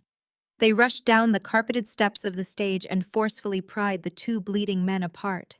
It took 3 massive guards to fully restrain Jamal, who was still kicking and thrashing wildly, screaming vicious obscenities at Terrence. Terrence lay groaning on the floor, his nose bleeding profusely, his expensive suit violently torn and covered in dust. This was the absolute pinnacle of their total destruction. The wealthy, elite, untouchable family that had looked down on me for my entire life was literally rolling around on the floor of a hotel ballroom, bleeding and crying in front of national news cameras. Stop it. Stop this immediately. The shrill, authoritative voice of my mother, Elaine, pierced sharply through the chaotic noise of the room. She had finally snapped out of her paralyzing shock. She stood up from the wreckage of the front row seats, her posture rigidly straight, her face flushed with indignant, righteous rage. She frantically smoothed down the front of her expensive dress, adjusted her church hat, and marched directly toward the cluster of journalists. Turn off those cameras right now, Elaine demanded, using her loudest, most commanding church elder voice, a tone she usually reserved for scolding disobedient children in Sunday school. She pointed her manicured finger aggressively at a local television cameraman. Have you people absolutely no shame? Have you no basic human decency? This is a private family matter. We are going through a difficult spiritual trial, and you are exploiting us like animals in a cage. I demand that you turn them off immediately. The reporters completely ignored her. The cameras kept flashing relentlessly, capturing her desperate, pathetic attempt to regain control of a public narrative that was already reduced to ashes. Elaine turned back toward the podium, glaring up at me with a look of pure, concentrated venom. Charmaine, shut this down. Right now. She ordered, her voice trembling with intense rage. You have made your point. You have successfully humiliated us. Now you are going to call off your security guards, and you are going to help us clean up this massive mess. You are going to protect the reputation of this family before we are entirely ruined in this community. We are faithful, highly respected members of the First Grace Community Church, and I will absolutely not allow you to destroy our sacred standing. I looked down at her, feeling absolutely nothing but cold, clinical detachment. You destroyed your own standing, Elaine, I said calmly. And as for your precious church community, I think they already know exactly who you are. I gestured gracefully toward the middle section of the ballroom seating. Throughout the entire explosive press conference, a small group of specially invited guests had been sitting quietly in the 4th row. I had sent them VIP invitations yesterday afternoon, telling them that my crisis management firm was making a major charitable announcement regarding community revitalization. A tall, distinguished man in a dark tailored suit stood up from the 4th row. He had silver hair, kind eyes, and a deeply sorrowful expression etched across his face.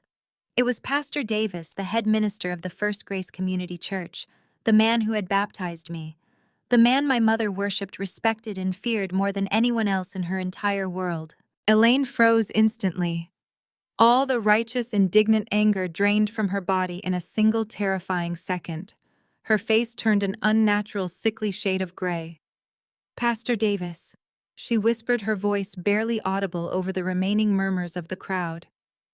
"What are you doing here?" Pastor Davis stepped out into the center aisle. He did not look angry.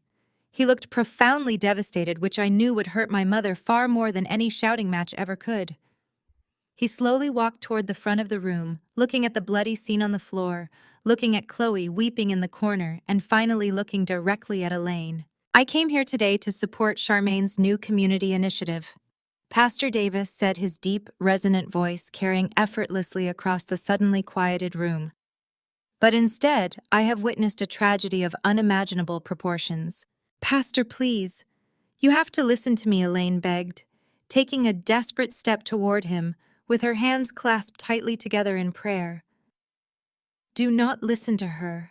Charmaine is deeply confused. It is all a terrible misunderstanding. We did not know anything about Terrence's business dealings. We are completely innocent. We are faithful servants of the Lord." Pastor Davis stopped walking.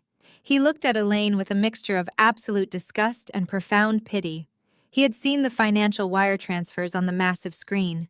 He had seen the specific dates, the massive dollar amounts, and the clear, undeniable proof that the Widow and Orphan Charity Fund had been entirely drained just to pay for Terrence's luxury mortgage. "Elaine, you knew Terrence stole from the church orphanage fund, and you tried to cover it up." The family's perfect social facade shattered into a million pieces on live television. The silence that followed Pastor Davis's question was heavier and more suffocating than anything I had ever experienced. The entire ballroom seemed to hold its breath. My mother Elaine stood completely frozen, her eyes wide with a terror so profound it looked as though she were staring directly into the abyss. She opened her mouth to speak, to spin another web of religious platitudes, but no words came out. The absolute moral authority of the church, the only currency she had ever truly valued, had just declared her spiritually bankrupt. My father Derek, who had spent his entire life passively enabling her toxic behavior, suddenly snapped. He lunged forward, grabbing Elaine tightly by the arm. "You knew," Derek screamed, his voice cracking with a mixture of betrayal and sheer panic. "You knew he took the church money, and you did not say a word to me." Elaine tried to pull her arm away, her face twisting into a defensive snarl. "I did it for us, Derek," she shrieked back at him, all pretense of elegance entirely gone. "We were going to lose the house. We were going to be out on the street. Do not you dare act like you are completely innocent. You gave Terrence our equity.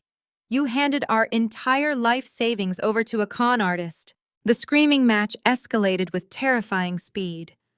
Jamal, still restrained by my security team, began shouting obscenities at both of our parents, blaming them for pushing him into Terrence's fake consulting business. Terrence was still on the floor, bleeding onto the expensive carpet, crying hysterically while Chloe continued to weep into her hands. It was a complete, spectacular family meltdown broadcast live across every major news network in the city. The reporters did not even have to ask questions anymore. They just kept their cameras rolling as my family viciously tore each other apart, airing every single dirty secret and financial betrayal they had hidden behind their manicured lawns and Sunday church hats for decades. I stood at the podium watching the fiery destruction of the family unit that had once cast me out into the cold. I felt absolutely no guilt. I felt no urge to step in and mediate.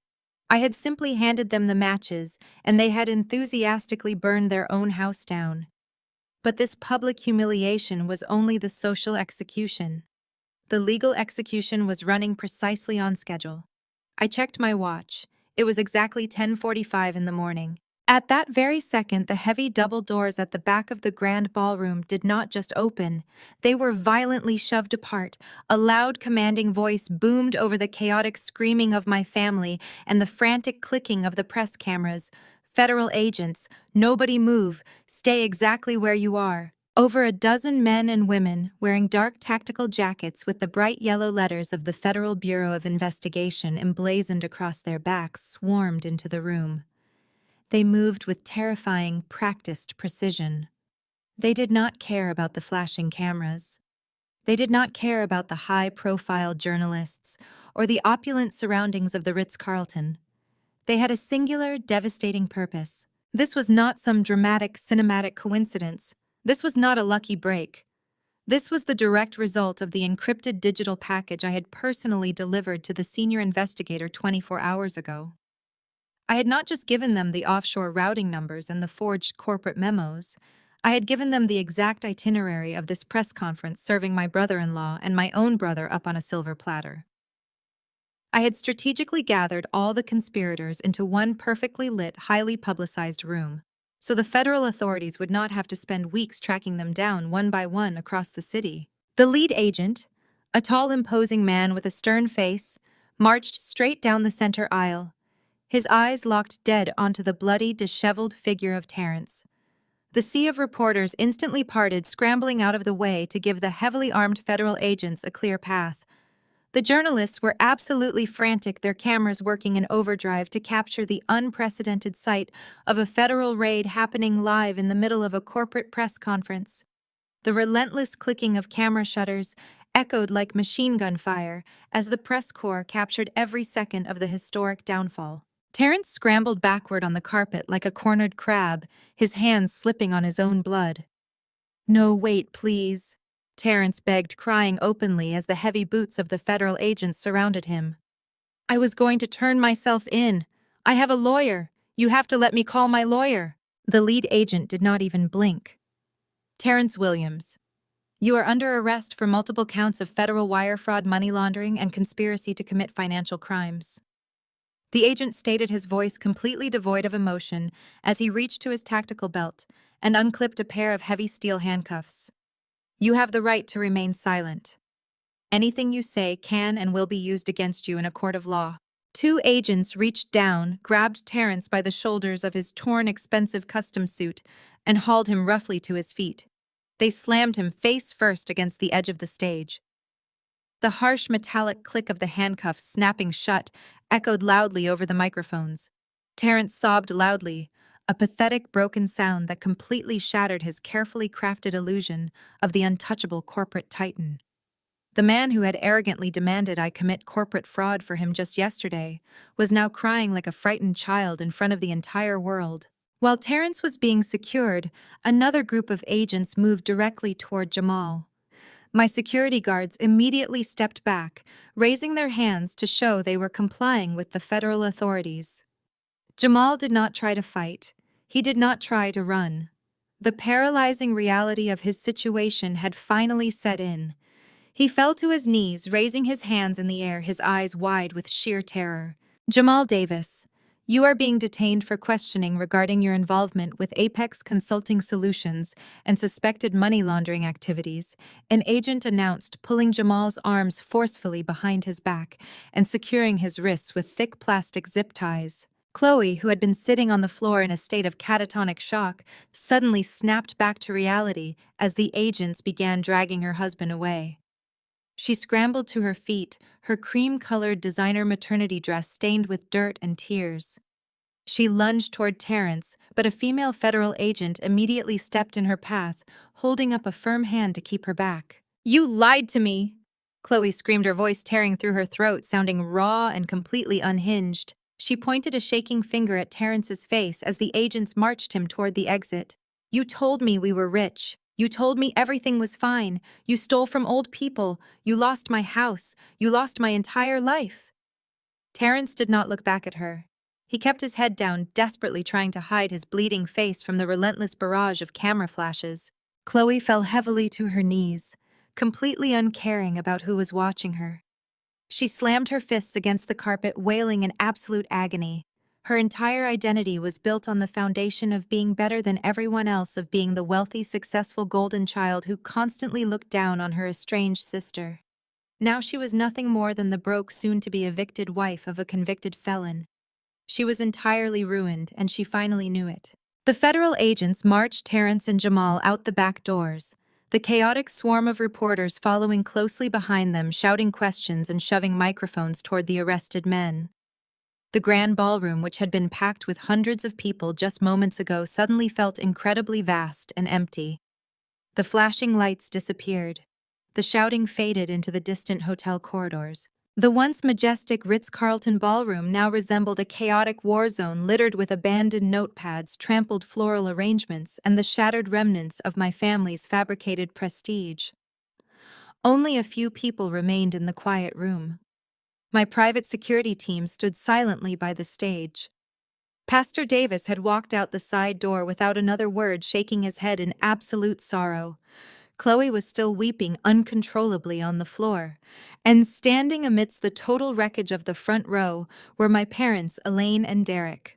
They stood shoulder to shoulder, looking around at the overturned chairs, the knocked-over lighting stands, and the sheer devastation of their lives. The reality of their situation crashed down upon them with the absolute weight of a collapsing concrete building. Terrence was going to federal prison for decades. Jamal was facing serious federal charges and would likely be incarcerated as well. Chloe was completely bankrupt, facing impending homelessness with a child on the way. The prestigious church community they had worshipped for social status now knew they were deeply complicit in stealing money from vulnerable widows and innocent orphans. And because Derek had secretly mortgaged their family home to blindly fund Terrence's massive Ponzi scheme, the bank was going to legally seize their property within a matter of weeks. They were entirely ruined, financially broken beyond repair, socially humiliated on a national scale, legally exposed to ongoing investigations. They had absolutely nowhere to turn. They had no wealthy friends left to manipulate. They had no hidden retirement accounts left to quietly drain. Every single bridge they had ever built on a foundation of lies was currently burning to the ground. Slowly, almost simultaneously, Elaine and Derek raised their heavy heads. They looked past the pathetic weeping figure of Chloe on the carpet. They looked past the wooden podium where I had systematically dismantled their entire existence. They turned their desperate, terrified eyes up to the stage. They looked directly at me, the scapegoat, the ungrateful daughter they had gleefully thrown away like garbage 4 years ago. They suddenly realized I was the only person left in their entire shattered world who still possessed immense wealth, legal power, and a secure home. The heavy wooden doors at the back of the grand ballroom finally swung shut, cutting off the frantic shouting of the press corps and the distant fading wail of federal sirens. The sudden silence that fell over the massive room was deafening. Just minutes ago, this space had been a chaotic arena of flashing lights, aggressive reporters, and a family completely tearing itself apart on live television. Now it was nothing more than an empty, trashed hotel ballroom. Overturned chairs lay scattered across the expensive carpet. A shattered water glass sparkled under the harsh stage lights. The massive high-definition screen behind me had finally gone dark. I stood perfectly still at the wooden podium, looking down at the absolute wreckage of my blood relatives. My security chief, Marcus, stood silently a few feet away, his arms crossed over his chest, his eyes locked carefully on my parents to ensure they did not try anything desperate. But Elaine and Derek did not look like people capable of physical violence anymore. They looked like empty, hollowed-out shells of the arrogant, demanding people who had ambushed me in my corporate lobby just a few days prior. Elaine was the first to move. She took a slow, trembling step toward the edge of the stage. Her expensive Sunday church hat, the ultimate symbol of her fabricated social superiority, sat slightly crooked on her head. Her immaculate makeup was completely ruined, streaked with heavy black mascara and genuine tears of terror. All the righteous fury, the religious grandstanding, and the bitter entitlement had completely evaporated from her body. She reached her shaking hands out toward me, grabbing the edge of the carpeted stage as if she were a drowning woman clinging to a life raft. "Charmaine, please," Elaine whispered, her voice incredibly small, cracking with a pathetic desperation I had never heard from her before. "Please, you have to listen to me. I am so sorry. I am so incredibly sorry for everything. I was wrong. I was so wrong about Terrence, and I was wrong about you." I did not move. I did not soften my expression. I just stared down at her, watching the woman who had happily thrown me away try to desperately glue the pieces of her shattered life back together. "You have to help us, Charmaine," she begged, the tears flowing freely down her cheeks now. "Terrence is going to jail. Chloe has absolutely nothing. And Jamal. Oh God, Jamal. He is your brother, Charmaine. He is your own flesh and blood. He made a terrible, stupid mistake, but he is not a criminal mastermind. He was just trying to impress Terrence. He was just trying to be a successful businessman. If they put him in a federal penitentiary, it will completely destroy him." She fell to her knees at the edge of the stage, burying her face in her hands, her shoulders shaking violently with heavy sobs. "You have so much money, Charmaine," she cried, looking back up at me with wide, pleading eyes. "You can afford the absolute best federal defense attorneys in the entire country. You can pay Jamal's bail. You can hire a legal team to negotiate a plea deal so he does not have to spend decades behind bars. Please, as your mother, I am begging you to save your brother's life." Before I could even process the sheer audacity of her request, my father Derek stepped forward. He walked with a heavy, dragging limp, his shoulders slumped in total agonizing defeat. He stood next to my kneeling mother, looking up at me with eyes that were red, swollen, and filled with a profound, consuming panic. "Charmaine, I know I failed you." Derek choked out, his voice trembling violently. "I know I stood by and let this happen. I was a coward. I was too terrified of the scandal to tell your mother what Terrence was actually doing with our money. But you have to understand my position. I was just trying to protect the family home. I was trying to make sure we had a secure future." I let out a short, cold breath, my hands resting lightly on the edges of the wooden podium. "You secured your future by mortgaging your house to fund a Ponzi scheme, Dad." I stated, my voice completely devoid of any sympathy. I know it was stupid." He wept aggressively, wiping the tears from his face. "But the bank is going to take the house, Charmaine. They are going to foreclose on the property within the month. Your mother and I will be out on the street. We have absolutely zero retirement savings left. The church is going to permanently excommunicate us by the end of the week. We have nowhere to go. We have nobody else to turn to." Derek took a desperate step closer to the stage, looking up at me as if I were a deity who could miraculously rewrite the laws of financial consequence. "Please, Charmaine," he begged, his voice dropping into a pathetic, whiny plea. "Just pay off the second mortgage. That is all I am asking for. It is a fraction of what your company is worth. You would not even notice the money leaving your account. I will work for you. I will do whatever it takes. I will clean the floors of your office building every single night. Just do not let the bank take the house where you grew up. Do not let your mother and me die in poverty." I stood there in the quiet ballroom, listening to their desperate, pathetic bargaining. They were not apologizing because they suddenly realized the immense pain they had caused me. They were not crying because they regretted destroying my early 20s, forcing me into crushing debt, or kicking me out into the freezing winter rain. They were crying because they had completely run out of options. They were apologizing to my bank account, not to me. I looked at Elaine kneeling on the floor in her ruined designer clothes. I looked at Derek, a broken, terrified old man who had sacrificed his own daughter to protect a criminal son-in-law. I thought about my pale blue childhood bedroom, the room Elaine had forced upon me. I thought about the $25,000 I had saved from years of grueling freelance coding, the money they had ruthlessly stolen to buy Terrence a luxury sports car. I thought about the freezing night they packed my bags and slammed the heavy front door in my face. I picked up my encrypted tablet from the podium and slowly walked down the carpeted stairs of the stage. Marcus immediately stepped forward, positioning himself slightly behind my right shoulder, ready to intervene if either of my parents tried to physically grab me. But they did not move. They just looked up at me with wide, desperately hopeful eyes, genuinely believing that their tears and their pathetic groveling had finally broken through my cold exterior. I stopped a few feet away from them.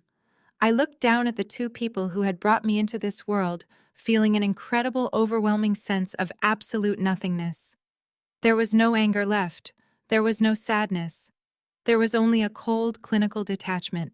"I am not paying Jamal's federal bail," I said, my voice quiet, steady, and razor-sharp. "I am not hiring a defense attorney to save a grown man who happily facilitated the theft of millions of dollars from elderly people. He signed the corporate documents. He spent the stolen money. He can sit in a federal holding cell and face the absolute consequences of his own overwhelming greed." Elaine let out a sharp, devastated gasp, clutching her chest as if I had just physically stabbed her. "Charmaine, you cannot do this," she sobbed hysterically. "You cannot abandon your family like this." I turned my eyes to Derek. "And I am absolutely not paying off your second mortgage." I continued, watching the last sliver of hope completely drain from his weathered face. "You chose to secretly leverage your home to fund a criminal. You chose to protect Terrence instead of protecting your own financial security. You made your bed, Dad. Now you get to lose it to the bank." Derek's mouth fell open, a silent scream of total despair trapped in his throat. He fell to his knees right next to my mother, completely broken. "You are a monster!" Elaine suddenly shrieked, the desperate begging instantly reverting back to her true vicious nature. She glared up at me, her face twisted in pure, unadulterated hatred. "You are a cold, heartless, evil monster. We are your family."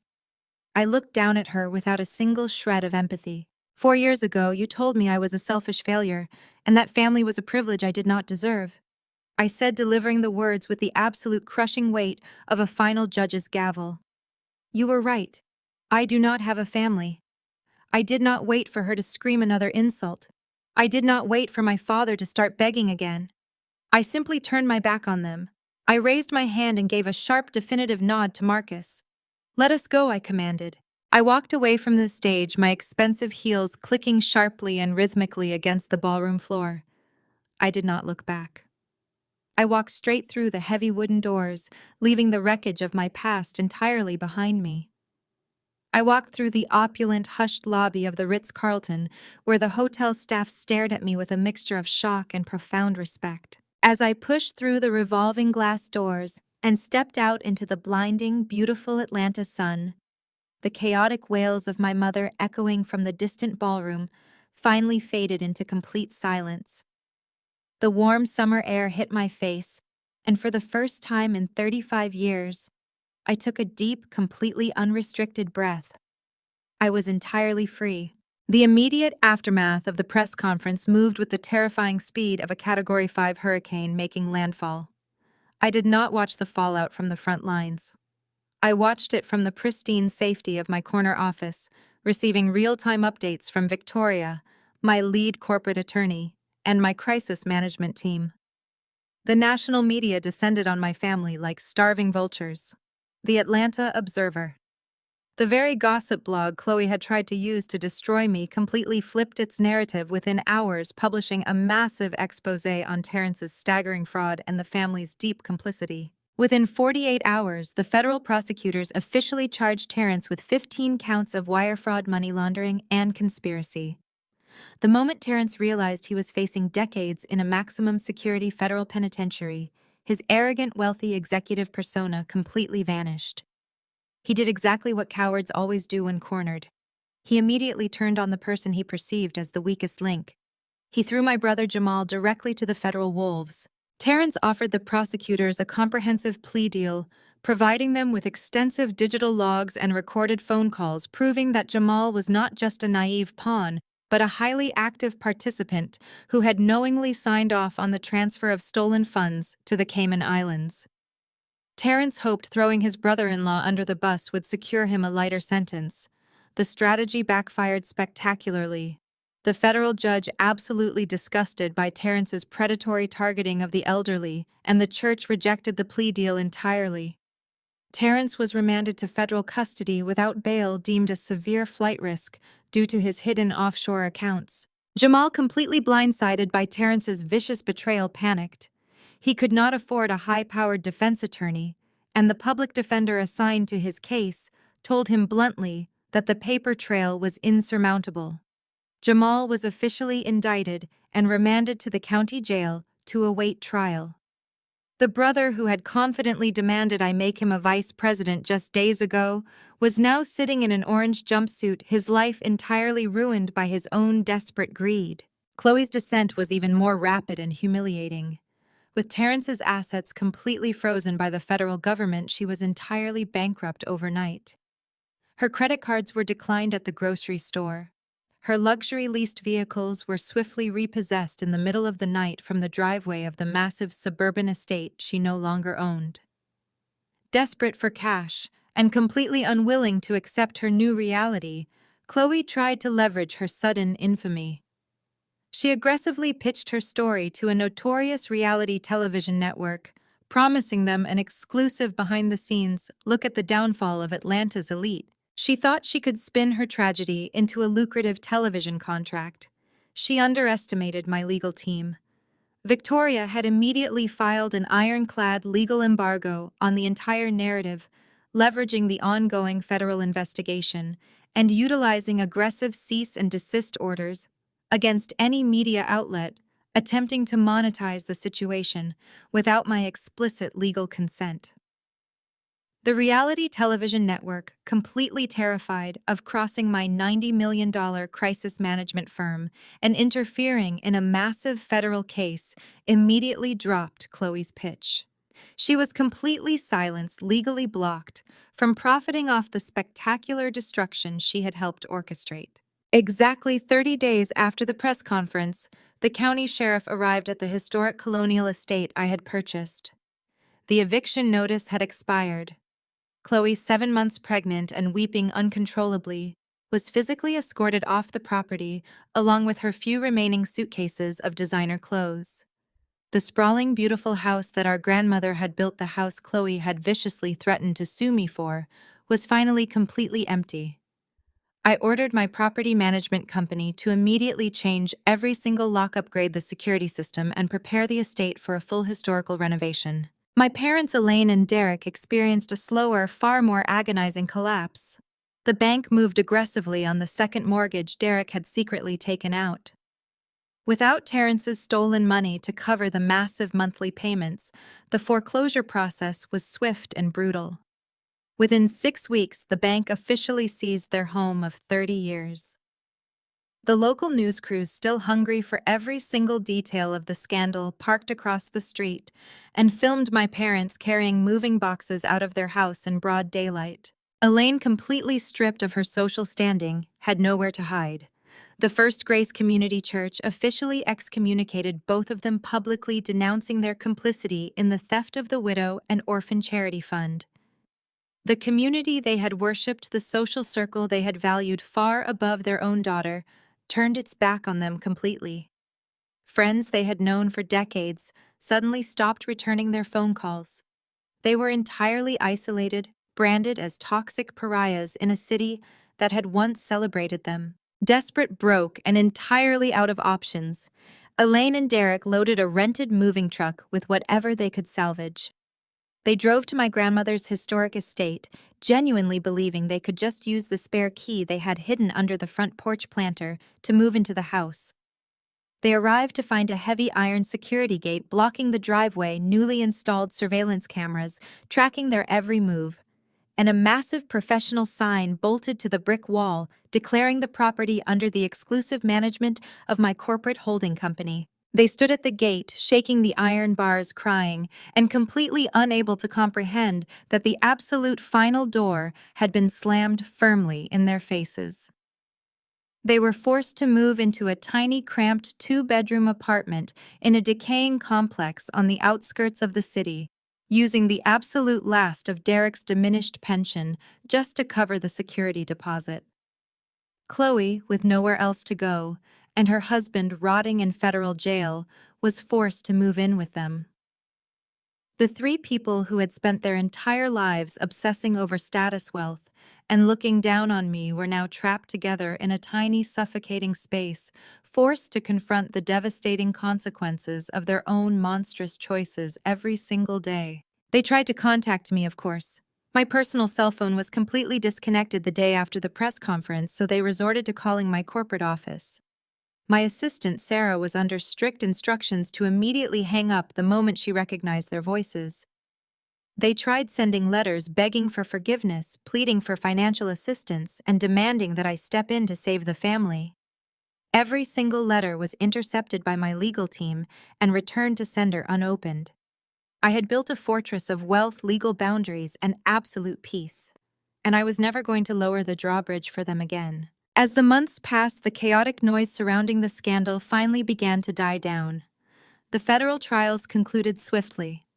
Terrence was sentenced to 15 years in federal prison, his flashy executive lifestyle permanently replaced by concrete walls and heavily restricted visitation. Jamal, having eventually pleaded guilty to lesser charges of conspiracy, was sentenced to 5 years. The family that had once demanded absolute loyalty from me had entirely destroyed itself from the inside out. Through it all, I did not falter. I did not experience a sudden wave of guilt. I did not wonder if I had been too harsh. The emotional manipulation that had chained me to them for 30 years was completely severed. I focused entirely on my company. The massive, highly publicized success of the Ritz-Carlton press conference cemented my firm as the absolute premier crisis management agency in the country. Our corporate valuation soared past $120 million. I secured contracts with major tech conglomerates, high-profile politicians, and international financial institutions. I was building an empire, and I was building it entirely on my own terms, completely free from the suffocating weight of my family's toxic expectations. I bought a massive modern estate overlooking the mountains just outside of Atlanta. It was exactly the kind of home I had always dreamed of building, with floor-to-ceiling windows, a sprawling open floor plan, and not a single drop of pale blue paint anywhere to be found. It was a fortress of my own, making a place where I could finally breathe, create, and live authentically. The wounds they had inflicted on me were finally beginning to heal, not through forgiveness or reconciliation, but through the profound, absolute power of complete detachment. The virality of that morning at the Ritz-Carlton was unprecedented. The footage of the press conference did not just make local news in Atlanta.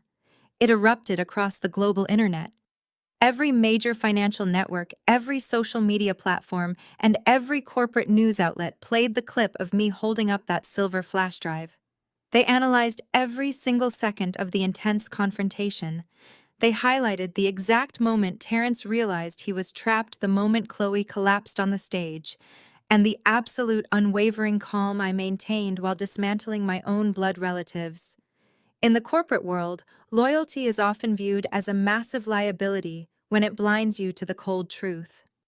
By publicly destroying my own brother-in-law to expose a massive financial fraud, I proved to every Fortune 500 company in the world that I possessed a level of ruthless integrity that simply could not be bought, intimidated, or manipulated.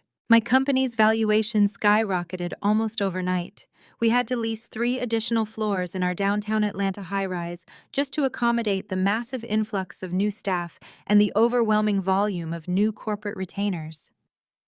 We went from handling regional public relations disasters to managing global cyber breaches and international financial scandals.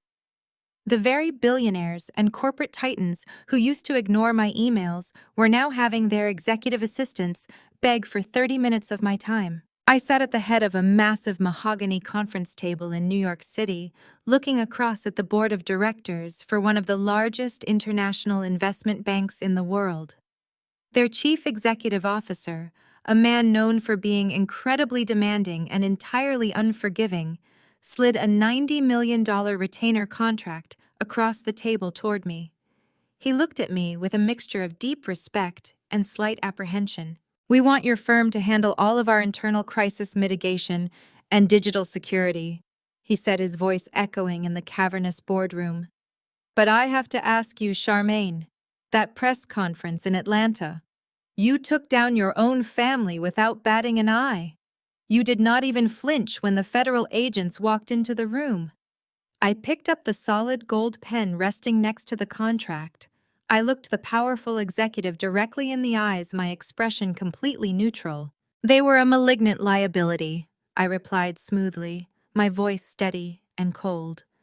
They committed fraud, they compromised my reputation, and they expected me to fall on the sword to protect their criminal enterprise simply because we shared DNA.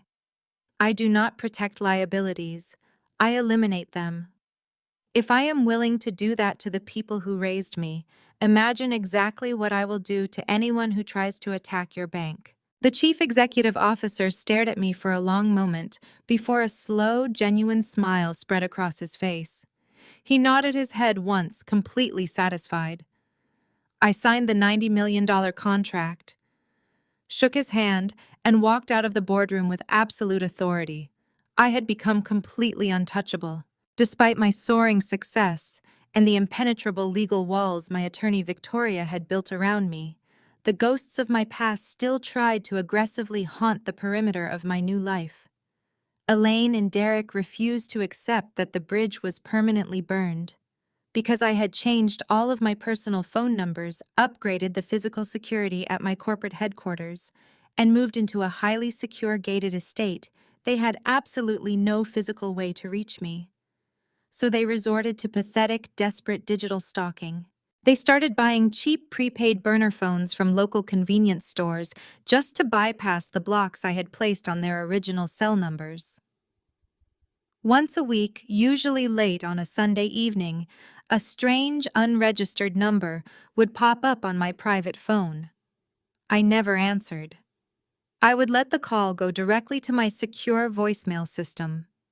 My cybersecurity team had set up a specialized digital filter that automatically transcribed any voicemails originating from those unverified numbers, sending the text directly to a secure folder on my tablet, so I would never even have to hear their actual voices. I would sit on the expansive stone terrace of my new mountain estate, sipping a glass of expensive red wine, and calmly read the transcriptions of my mother's voicemails. The messages always followed the exact same predictable pattern. First, Elaine would try to use heavy religious guilt, reminding me that God commands children to honor their parents. When that failed to elicit any response, she would pivot to playing the ultimate victim. She would describe in agonizing detail the terrible conditions of the cramped, rundown apartment they were forced to share with Chloe. She would talk about the constant noise, the leaking plumbing, and the crushing humiliation of having to ride the public bus because they could no longer afford a personal vehicle. "Charmaine, please just send us enough money to buy a used car." One transcribed message read, "Chloe had her baby. You have a niece now. You cannot let your own niece grow up in this terrible neighborhood. Terrence's public defender is completely useless. We just need $50,000 to get a real lawyer to appeal his federal sentence. You make that kind of money in a single hour. Please stop punishing us. We have learned our lesson." I would read these desperate pleas, finish my wine, and hit the delete button without a single ounce of hesitation. I felt absolutely no guilt. I felt no obligation to rescue them from the prison of poverty they had built with their own greedy hands. They were not reaching out because they loved me.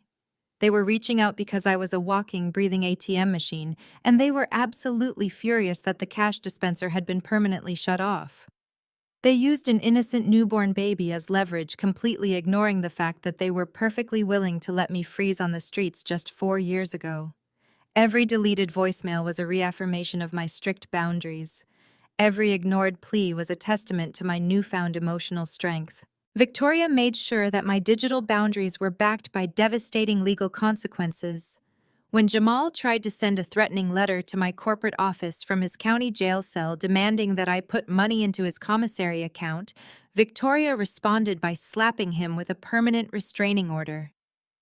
When Chloe attempted to show up at the main security gate of my new neighborhood, screaming at the armed guards that she was my sister and had a legal right to see me, Victoria had her arrested for criminal trespassing within 15 minutes. The local police held Chloe in a holding cell for 24 hours, a brutal reminder that the days of her acting entitled and untouchable were entirely over. I had constructed a magnificent, impenetrable fortress. My new home was a sprawling modern masterpiece of glass steel and warm natural wood nestled high in the mountains and surrounded by acres of private protected forest. I had a state-of-the-art security system, a private chef, and a dedicated staff who treated me with genuine respect. But the true strength of my fortress was not the physical walls or the expensive security gates.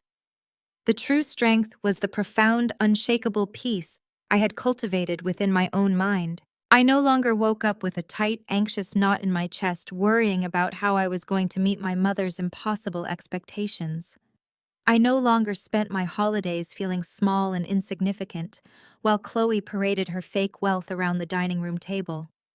I no longer had to diminish my own light just to make my family feel comfortable in their mediocrity. The heavy, suffocating fog of their emotional abuse had finally lifted, revealing a life of absolute clarity and limitless potential.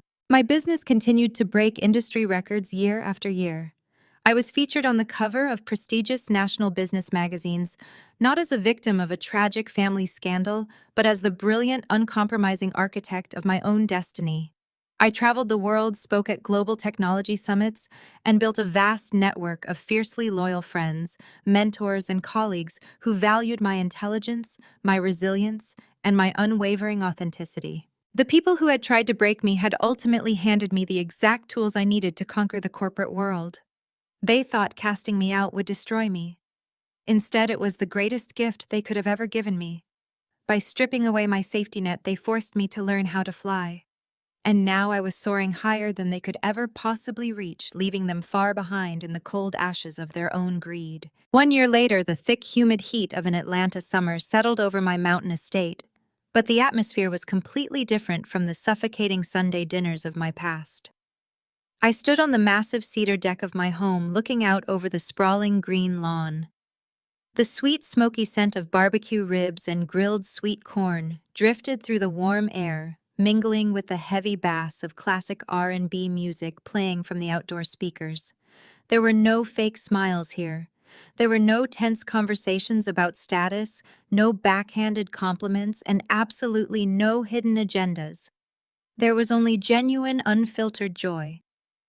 I was hosting my first annual summer cookout, and the guest list was entirely made up of my chosen family. Down by the infinity pool, I watched my lead corporate attorney, Victoria, laughing hysterically, her usually stern courtroom demeanor completely gone as she tried to balance a plate of potato salad while playfully arguing with my head of security, Marcus.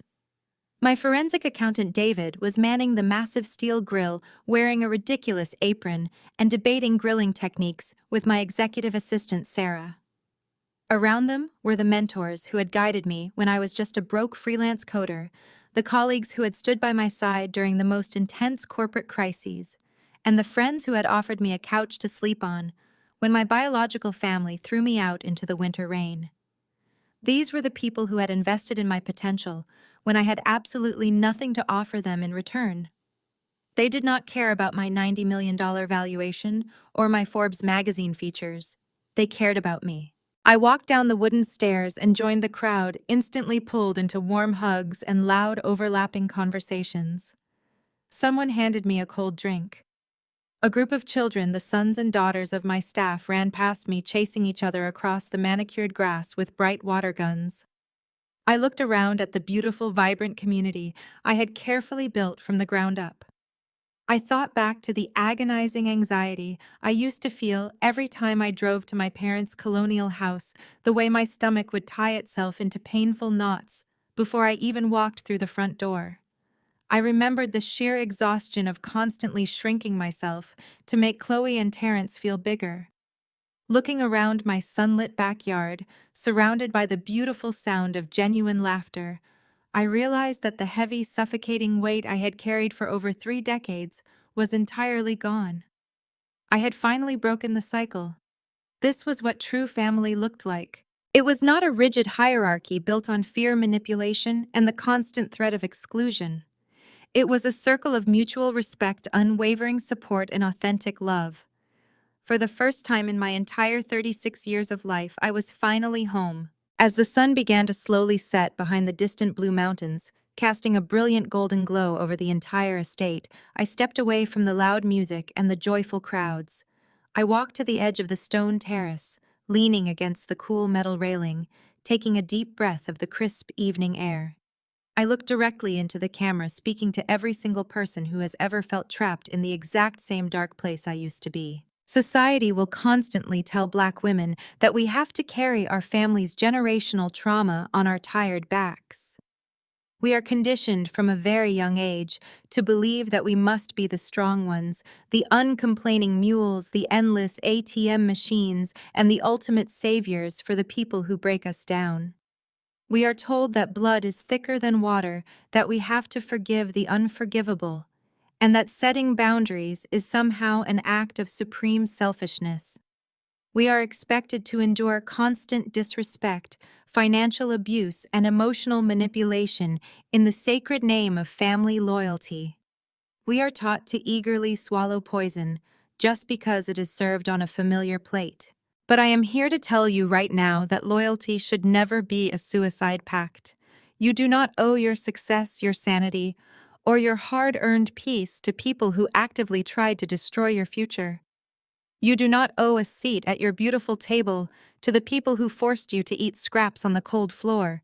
If your family only loves you when they can completely control you or drain your bank account, that is not love, that is extortion, and you have every right in the world to walk away from it without a single ounce of guilt. Sometimes the only way to win a rigged game is to stop playing by their toxic rules entirely.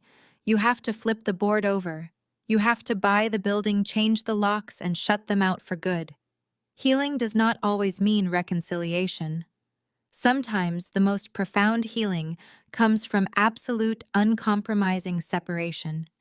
I chose to save myself. I chose my peace over their comfort. And standing here today, surrounded by a life I built with my own two hands, I can honestly say it was the sweetest revenge of all. Thank you for listening to my story. If you have ever had to walk away from toxic family members, or if you are currently struggling to set rigid boundaries with the people you love, please let me know your experiences in the comments below. You are not alone in this fight. Please hit the like button, subscribe to the channel, and share this video with any woman who needs a reminder of her own incredible power. Remember, you hold the pen to your own life story. Do not let anyone else write your ending. Stay strong, stay unapologetic, and always protect your peace.